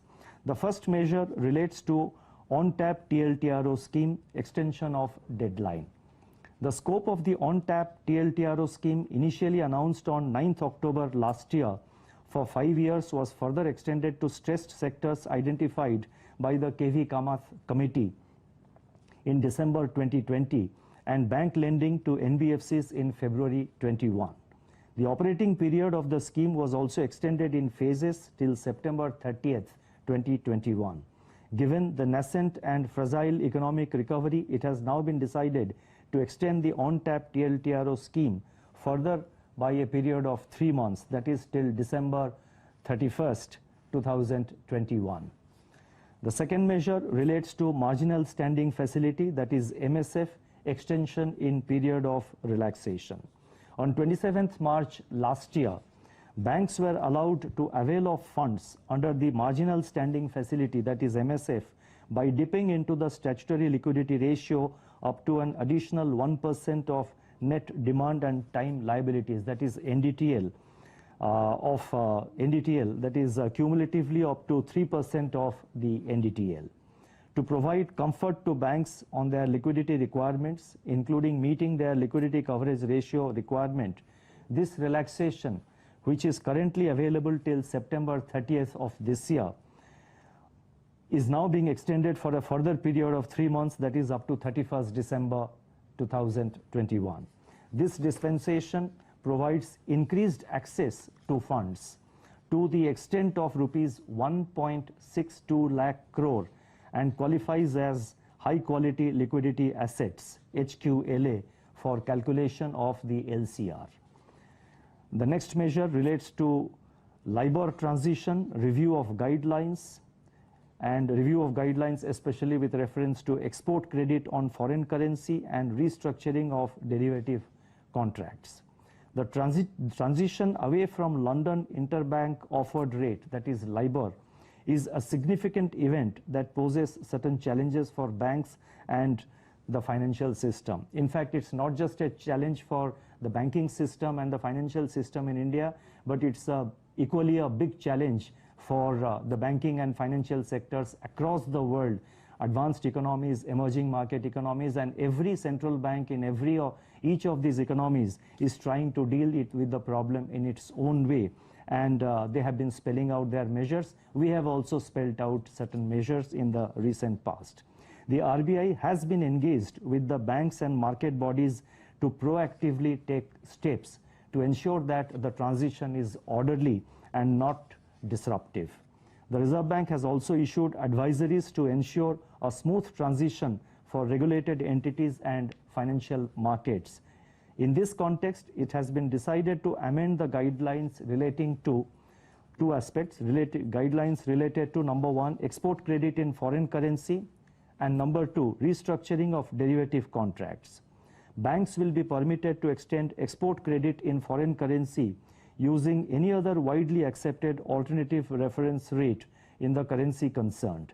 Since the change in reference rate from LIBOR is a force majeure, it's a force majeure event, banks are also being advised that change in reference rate from LIBOR or LIBOR related benchmarks to an alternative reference rate will not be treated as restructuring.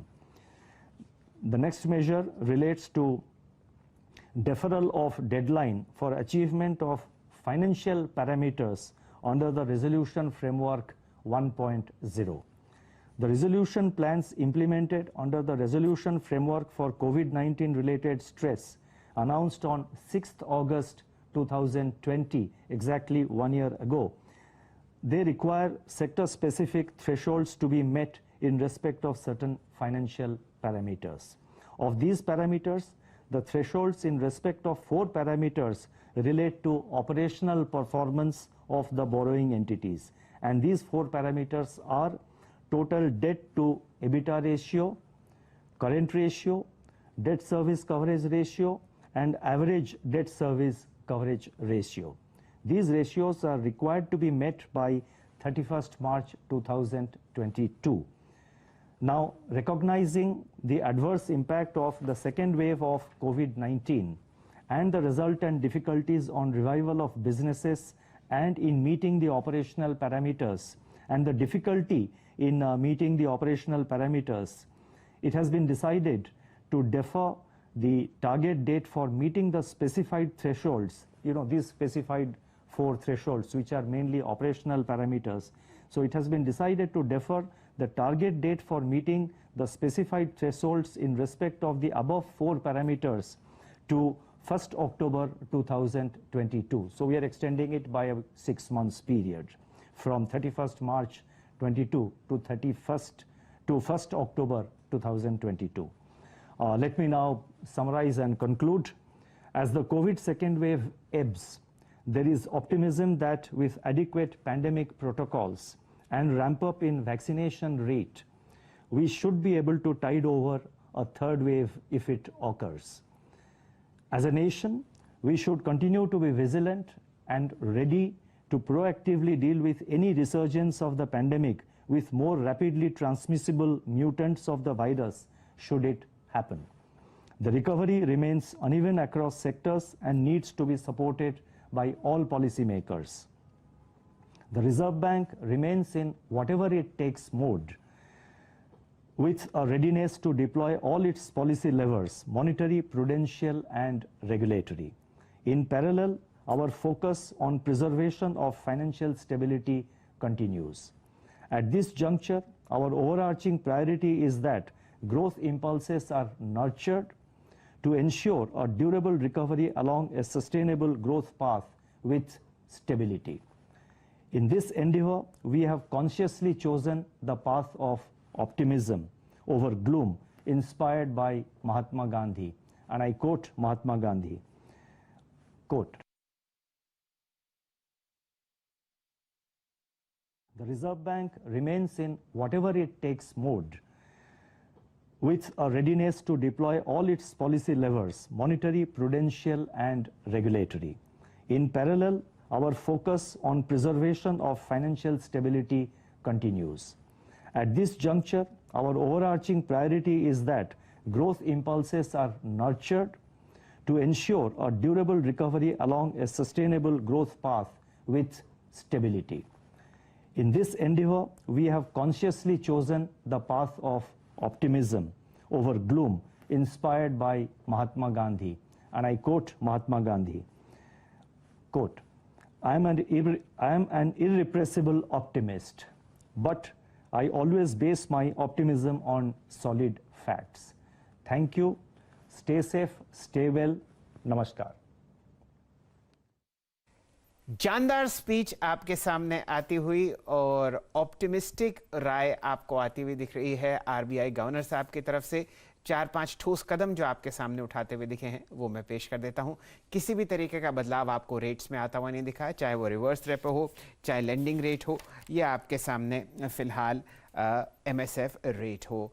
Accommodative stance आपके सामने screen पर दिख ही रहा है और बाजार आपके सामने हल्का सा मुनाफा लेता हुआ। निफ्टी 30 अंक नीचे 16,270 के आसपास, बैंक निफ्टी 43 अंक आपके सामने ऊपर चल रहा है 35 870 के साथ। डायरेक्टर साहब जोड़िए हमारे पूरे पैनल को और चर्चा करते हैं इस शानदार स्पीच की जो आरबीआई गवर्नर साहब ने कहा है। उन्होंने कहा है कि भाई अगर थर्ड वेव कोविड की आती भी है तो इकॉनमी मजबूत है, बढ़िया आपके पास फूड स्टॉक्स हैं, इन्फ्लेशन की ऐसी कोई चिंता नहीं है और आपको ग्रोथ को नर्चर करता हुआ दिखेगा आरबीआई, ड्यूरेबल रिकवरी दिख रही है और सस्टेनेबल ग्रोथ पैटर्न्स आपके सामने। सबसे पहले यहाँ पर जोड़ते हैं अश्वनी भाटिया साहब को। चलिए यहाँ पर सबसे पहले सुनील सुब्रमण्यम साहब को जोड़ते हैं। सुनील जी, आपने बढ़िया स्पीच सुनी और बताइए कौन सी 2-3 चीजें ऐसी हैं जो आपको पसंद आती हों। देखिए डेटा बहुत अच्छी आई है क्योंकि ग्रोथ रेट जीडीपी का 9.5 पे कंटिन्यू कर रहे हैं, सीपीआई इन्फ्लेशन भी कंट्रोल में है। जैसे मैंने कहा उनको डिमांड साइड पे अभी भी वीकनेस दिख रही है, तो उन्होंने अकोमोडेटिव स्टांस और कंटिन्यूटी पॉलिसी वो एक इम्पॉर्टेंट चीज़ था क्योंकि आरबीआई की जो हर पॉलिसी में कोई बदलाव आके अनसर्टिनिटी क्रिएट करना भी अच्छी चीज़ नहीं होती है। तो ये कंटिन्यूटी जो मेंटेन कर रहे हैं और अकोमोडेटिव स्टांस की ग्रोथ को नर्चर करे, तो ये स्टेटमेंट बहुत इंपॉर्टेंट था इस पॉलिसी में। और बाकी के कोई अनचेंज रखना भी एक इम्पॉर्टेंट चीज़ है क्योंकि उनके मन में ऐसे कोई इन्फ्लेशनरी प्रेशर्स बिल्डअप नहीं हो रहे हैं, तो फ्यूचर में रेट हाइक की भी गुंजाइश अभी नहीं दिख रही है। तो मेरे ख्याल में ये कंटिन्यूटी सबसे पहली बहुत बेहतर चीज़ थी इस पॉलिसी में।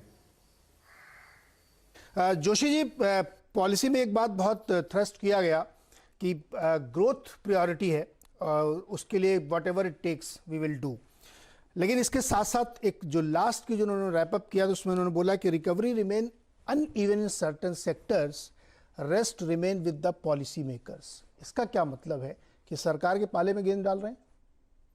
देखिए ये तो बड़ा साफ है कि ये पैंडेमिक के टाइम पे ओवरऑल इकोनॉमिक एक्टिविटी जो है वो अगर आपको कुछ मतलब ओवरऑल बेहतर भी दिखाई दे रही है इस समय, तो अगर आप उसको स्प्लिट करके देखें तो बहुत सारी डाइकोटमीज़ हैं। Small sector is suffering more than the large sector, manufacturing rebound कर रहा है, पर सर्विसेज जैसा कि पीएमआई ने अभी दिखाया है अभी भी कॉन्ट्रैक्शनरी मोड में है। तो ये बेसिकली कहने का मतलब ये है कि ओवरऑल अगर इकोनॉमी में ग्रोथ भी आती है तो वो बहुत ही अनइवनली डिस्ट्रीब्यूटेड रहेगी, सब सेगमेंट्स को इसका फ़ायदा नहीं हो रहा है। और इसको इवन बनाने के लिए आई थिंक आरबीआई ने भी कदम उठाए हैं और गवर्नमेंट ने भी कदम उठाए हैं इसमें, जैसे कि आप एसएमई सेक्टर को बढ़ावा देना चाहते हैं जिनको क्लियरली ज़्यादा चोट लगी है, या फिर जो कॉन्टैक्ट बेस्ड सर्विसेज हैं उनको कैसे लोन मुहैया कराया जाए। तो इन सब चीज़ों में जो फोकस है वो उस अनइवननेस को करेक्ट करने के लिए है। तो अभी मोटे तौर पे मैं ये कहूँगा कि अभी सरकार का रोल इस समय बहुत ज़्यादा है क्योंकि अनइवननेस जो इकोनॉमी में है उसको करेक्ट करने के लिए गवर्नमेंट के पास ज़्यादा हथियार होते हैं आरबीआई के मुकाबले। मेरे एसेट्स के महेंद्र जाजू जी हमारे साथ जुड़े हुए हैं। महेंद्र जी, पॉलिसी में सबसे अच्छी बात आपको क्या लगी? और उसी के साथ जोड़ दूं कि गवर्नर साहब ने बहुत ही फ्रैंकली ये बात रखी कि ग्रोथ फोकस है लेकिन इन्फ्लेशन अपर बैंड पे बिल्कुल एलिवेटेड रहेगा, क्लोज टू 6% इन FY22। कैसे देख रहे हैं आप इस चीज को? देखिए आरबीआई जो अभी सिचुएशन है उसको बहुत ही एक सुनिश्चित मैंने अच्छे तरीके से मैनेज कर रहा है, बिकॉज एक तरफ ग्रोथ का चैलेंज है, दूसरी तरफ इन्फ्लेशन सिचुएशन को भी मेंटेन करना है। और थोड़ा लास्ट 2-3 महीने में हमने देखा कि जो गवर्नमेंट बोरोइंग है उसमें मार्केट का इंटरेस्ट थोड़ा कम आ रहा था।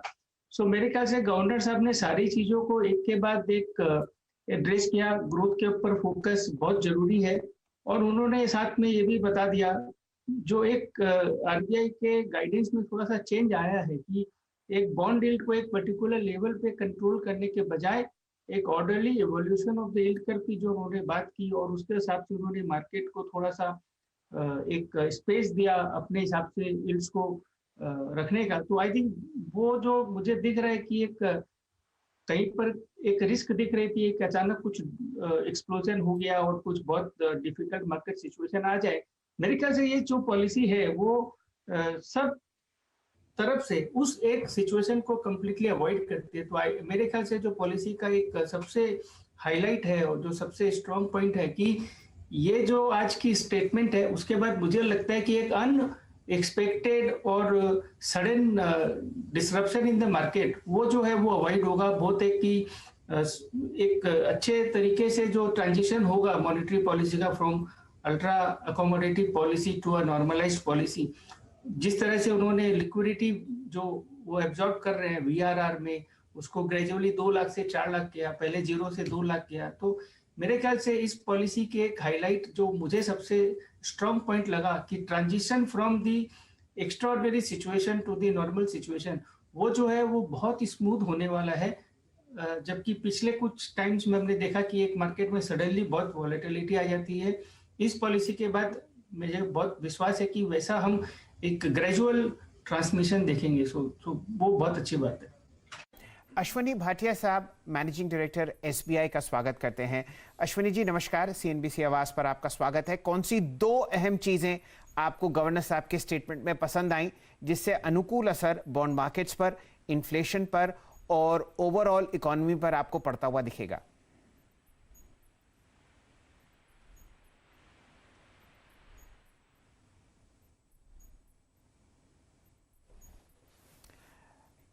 मेरे ख्याल से भाटिया साहब का जो लिंक है वो फिलहाल ठीक से काम नहीं कर रहा। दोबारा हम लोग उनको जोड़ेंगे। हमारे साथ आशीष प्रकाश दीवान साहब जुड़े हुए हैं। दीवान साहब, कुछ बाजार के लिए आपको चीज़ें पसंद आती हों आरबीआई गवर्नर साहब के स्टेटमेंट में? उन्होंने कई हाई फ्रीक्वेंसी इंडिकेटर्स की बात करी जहां पर एग्रीगेट डिमांड और आपको बढ़िया मोमेंटम आता हुआ दिखेगा कुछ सेक्टर्स में। आपको क्या पसंद आया?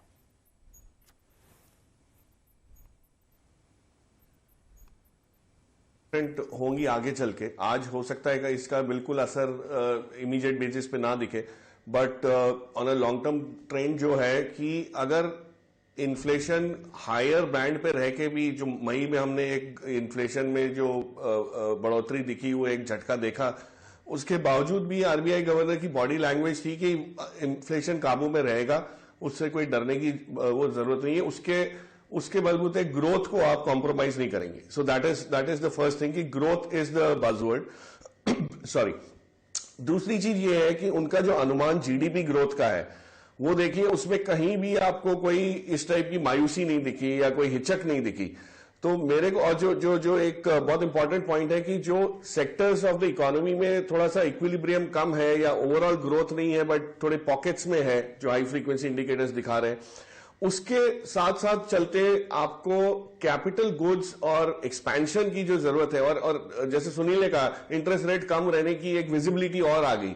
तो जितनी भी कंपनी वेट कर रही है अपना एक्सपेंशन करने की और डिमांड को देखते हुए बढ़ाने की कारोबार को, वो आपको सब वापस आते हुए दिखेंगे। तो एक चीज तो ये कि अगले क्वार्टर में बैंकों की क्रेडिट ग्रोथ की जो चिंताएं हैं वो हट जाएंगी।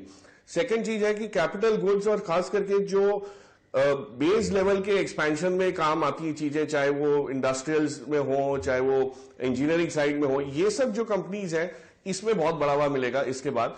और मुझे लगता है कि वहां सबसे पहला साइकिल की शुरुआत वहां से होगी। तो अगर कोई सेक्टर देखना चाहूं मैं, तो बैंकिंग के अलावा मुझे लगता है कैपिटल गुड्स, इंडस्ट्रियल्स या इंजीनियरिंग साइड की जो कंपनीज हैं, वहां पे ज्यादा फोकस करूंगा, ना कि कंजम्पशन वाली चीजों पे। सो इस बार सप्लाई साइड में आपको एक तरंग दिखेगी, not so much in the demand side. Sunil Subramaniam sir, एक बात और उसमें हाईलाइट करें, जो 2 ऑक्शन की बात उन्होंने की जो अगस्त के महीने में होंगे, उसकी यील्ड जो है 6.23 के आसपास तक हो सकती है।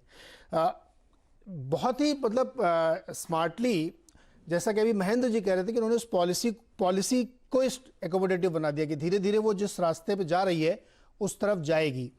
तो जो एक सडन चेंज की बात हो रही थी कि सडन चेंज नहीं होगा, वो ग्रेजुअल होता हुआ दिख रहा है, और इसीलिए शायद मार्केट वैसा रिएक्ट करता हुआ भी दिख रहा है कि बॉन्ड में वो इम्पैक्ट दिखने लगा है। सुनील जी। हाँ जी, जो सही है जो बात कह रहे हैं, इसलिए मैंने भी कहा था ना कि कंटिन्यूटी जो है, धीरे धीरे जैसे एक शॉक नहीं देने का है इकोनॉमी को या मार्केट्स को, इस तरह से उन्होंने जो मैनेज किया है पॉलिसी में, वो बहुत बेहतर चीज़ है। और मार्केट धीरे धीरे इसको समझेगी कि इस हालत में हर बार पॉलिसी में कोई धूम धमाका अनाउंसमेंट करके उसका इंतज़ार ना करें, मगर धीरे धीरे, क्योंकि अच्छी खबर इकोनॉमी में आती है तो अल्टीमेटली इंटरेस्ट रेट्स को बढ़ना ही है ना, वो तो बाज़ाब ज़ाहिर है, बट क्या है सिचुएशन की मार्केट को सॉफ्ट इंटरेस्ट रेट्स ऑलवेज पसंद होती है, मगर इकोनॉमी की ग्रोथ के लिए एक मॉडरेट इंटरेस्ट रेट की ज़रूरत है और वो स्टेप्स धीरे धीरे आ जाएगी। जैसे हमारी इकोनॉमी थर्ड वेव को पार करके वापस ग्रोथ पाथ पर आएगी। उन्होंने FY 21-22 के बाद 22-23 के फर्स्ट क्वार्टर की GDP ग्रोथ को भी 17% उन्होंने बताया, यानी स्ट्रॉन्ग ग्रोथ रिकवरी आगे सामने आ रही है।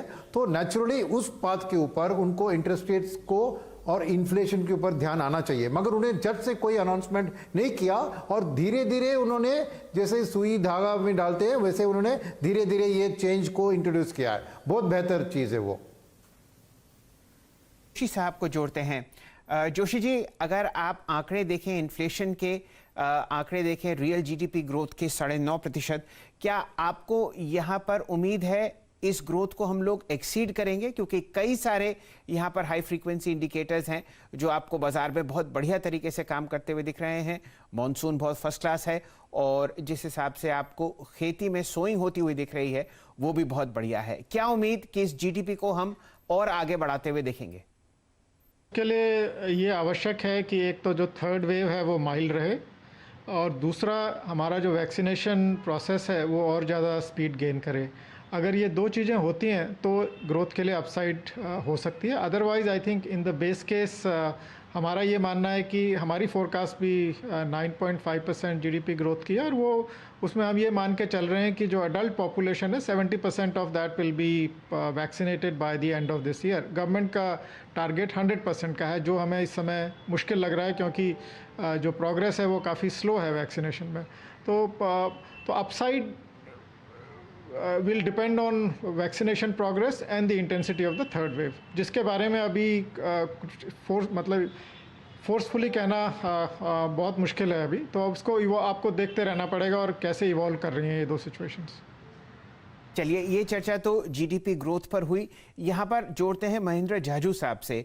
महेंद्र जी, काफ़ी सारे इंडिकेटर्स और ख़ासकर एक सर्वे की बात करी यहाँ पर RBI गवर्नर साहब ने, कंज्यूमर कॉन्फिडेंस सर्वेस, और उनको लगता है कि ऑप्टिमिस्टिक टेरिटरी में ये आपको आते हुए दिख रहे हैं। बहुत ही लोज यहाँ पर सर्वे ने पिछले साल जुलाई में लगाए थे। ये बताइए कहाँ कहाँ आपको कैपेसिटी बिल्डअप इकोनॉमी में होता हुआ दिख रहा है? कौन से ऐसे सेक्टर्स हैं जहां से बैंकिंग के क्षेत्र में ज्यादा डिमांड आ रही है क्रेडिट की?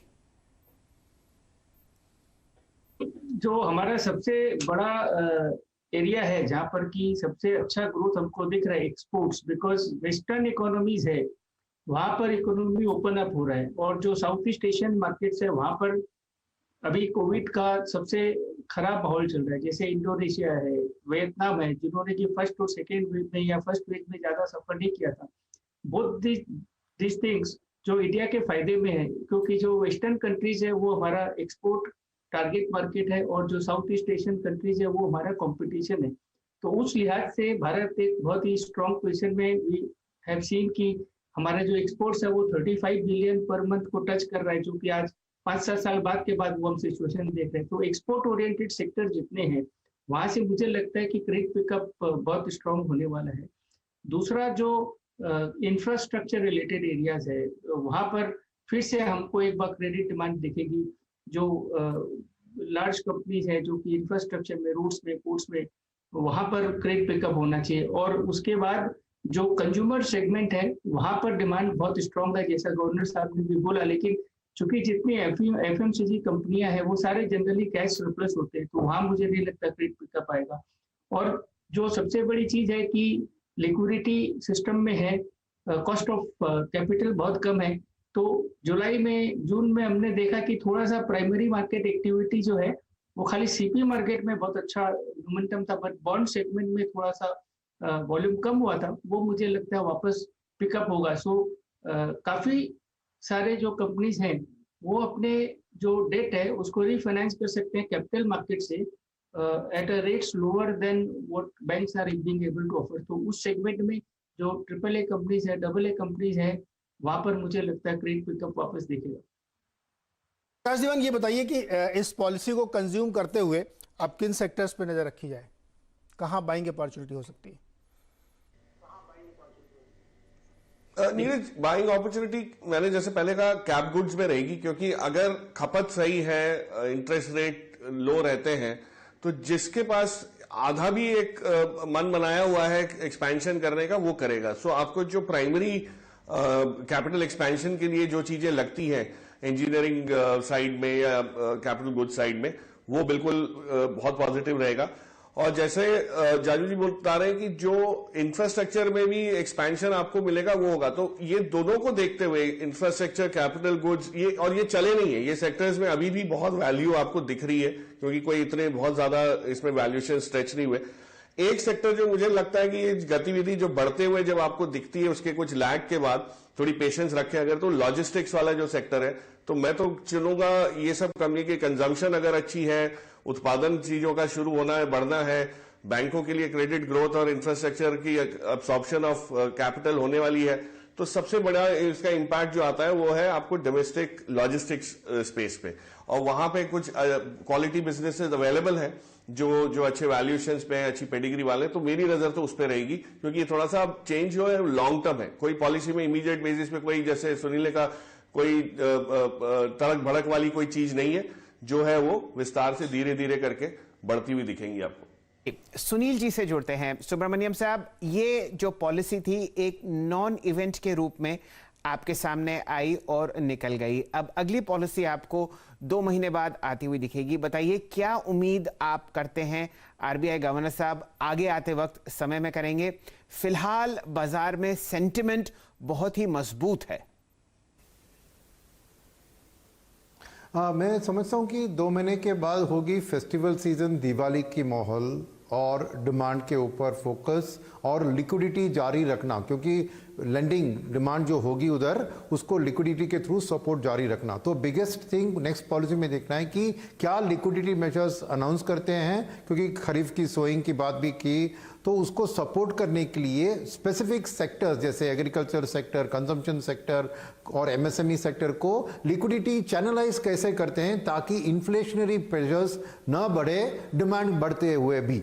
तो बिगेस्ट फोकस वही चीज के ऊपर रहेगी, क्योंकि इंटरेस्ट रेट को जितना हद तक ढाल दे, इंटरेस्ट रेट हाइक की बात या कुछ भी बात, वही होगी कोशिश शक्तिकांत दास की। तो लिक्विडिटी मेन वेपन होगी अगले पॉलिसी में भी। मैं समझता हूं कि कुछ स्पेशल लिक्विडिटी मेजर्स अनाउंस करेंगे ताकि बिजी सीजन में कोई प्रेशर ना हो इंटरेस्ट रेट्स के ऊपर, और अकॉमोडेटिव स्टैंड को जारी रखेंगे, क्योंकि इकोनॉमी अभी भी पूरी मजबूत स्थिति में आने के लिए वक्त लगेगा और आरबीआई की सपोर्ट की जरूरत बिल्कुल जरूरी है।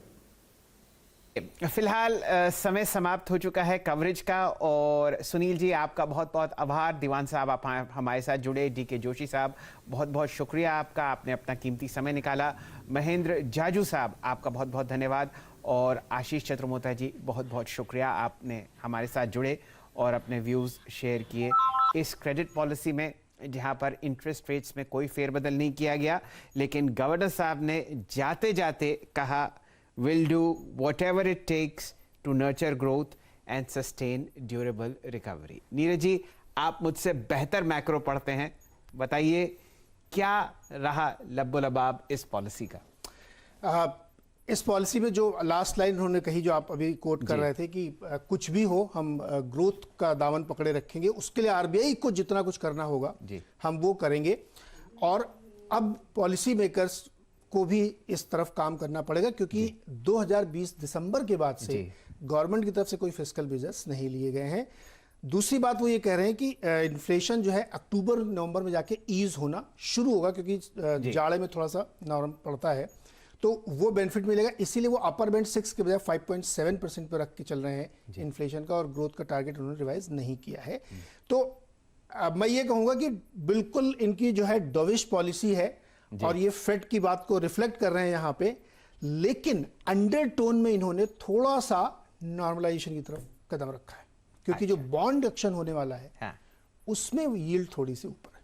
और आप समझते हैं यही कारण है कि बाजार में हल्की सी नरमी? एग्जैक्टली, मार्केट उसको रीड करने की कोशिश कर रहा है। हालांकि मेरा एक कॉन्ट्रा व्यू है ये बहुत सारा और विदेशी पैसा यहाँ लेके आएगा। बिल्कुल। तो 2 बातें जो मुझे समझ में आई, बिल्कुल सीधी बात है, मुनाफा इसलिए वसूल हुआ है क्योंकि आप पिछले 3 दिन में ताबड़तोड़ तेजी देख रहे थे, बाजार रिकॉर्ड हाई पे था, इस इवेंट के इंतजार में था और अब क्योंकि ये एक नॉन इवेंट की तरह आपको पास होती हुई दिख रही है, 2 दिन की छुट्टी है और बहुत मुनाफा आपने कमा लिया है पिछले 1 हफ्ते में, तो थोड़ा घर ले जाते हैं। और दूसरी बात नीरज जी ने बहुत बढ़िया कही है कि आरबीआई का दफ्तर मिंट स्ट्रीट में है, जो आरबीआई की तरफ से हो सकता था वो शक्तिकांता दास साहब कर चुके हैं और उन्होंने अब गेंद जो है वो पाले में डाल दी है सेंट्रल विस्टा पर, जहां पर फाइनेंस मिनिस्ट्री है। ध्यान दीजिए, शक्तिकांता दास साहब उस ऑफिस में भी बैठते थे और दिल्ली से आप आए मुंबई और अब उनकी नजर दिल्ली पे है कि किस तरीके से आप पॉलिसी में फेरबदल देखें ताकि ग्रोथ और आए। चलिए यहाँ पर समाप्त करते हैं अपनी आरबीआई पॉलिसी कवरेज, वापस बाजार से जुड़ते हैं। निफ्टी 37 अंक नीचे 16,260, बैंक निफ्टी 31 अंक नीचे 35,812। दोनों इंडिसेस विश्राम करते हुए शुक्रवार के दिन। नीरज जी। जी हाँ बिल्कुल, और इसी समय हम लोग भी थोड़ा सा अल्प विराम एक लेंगे। अल्प विराम से जब लौट के आएंगे तो फिर से आपको एनालाइज करेंगे और बहुत सारी मार्केट की कवरेज जारी रहेगी।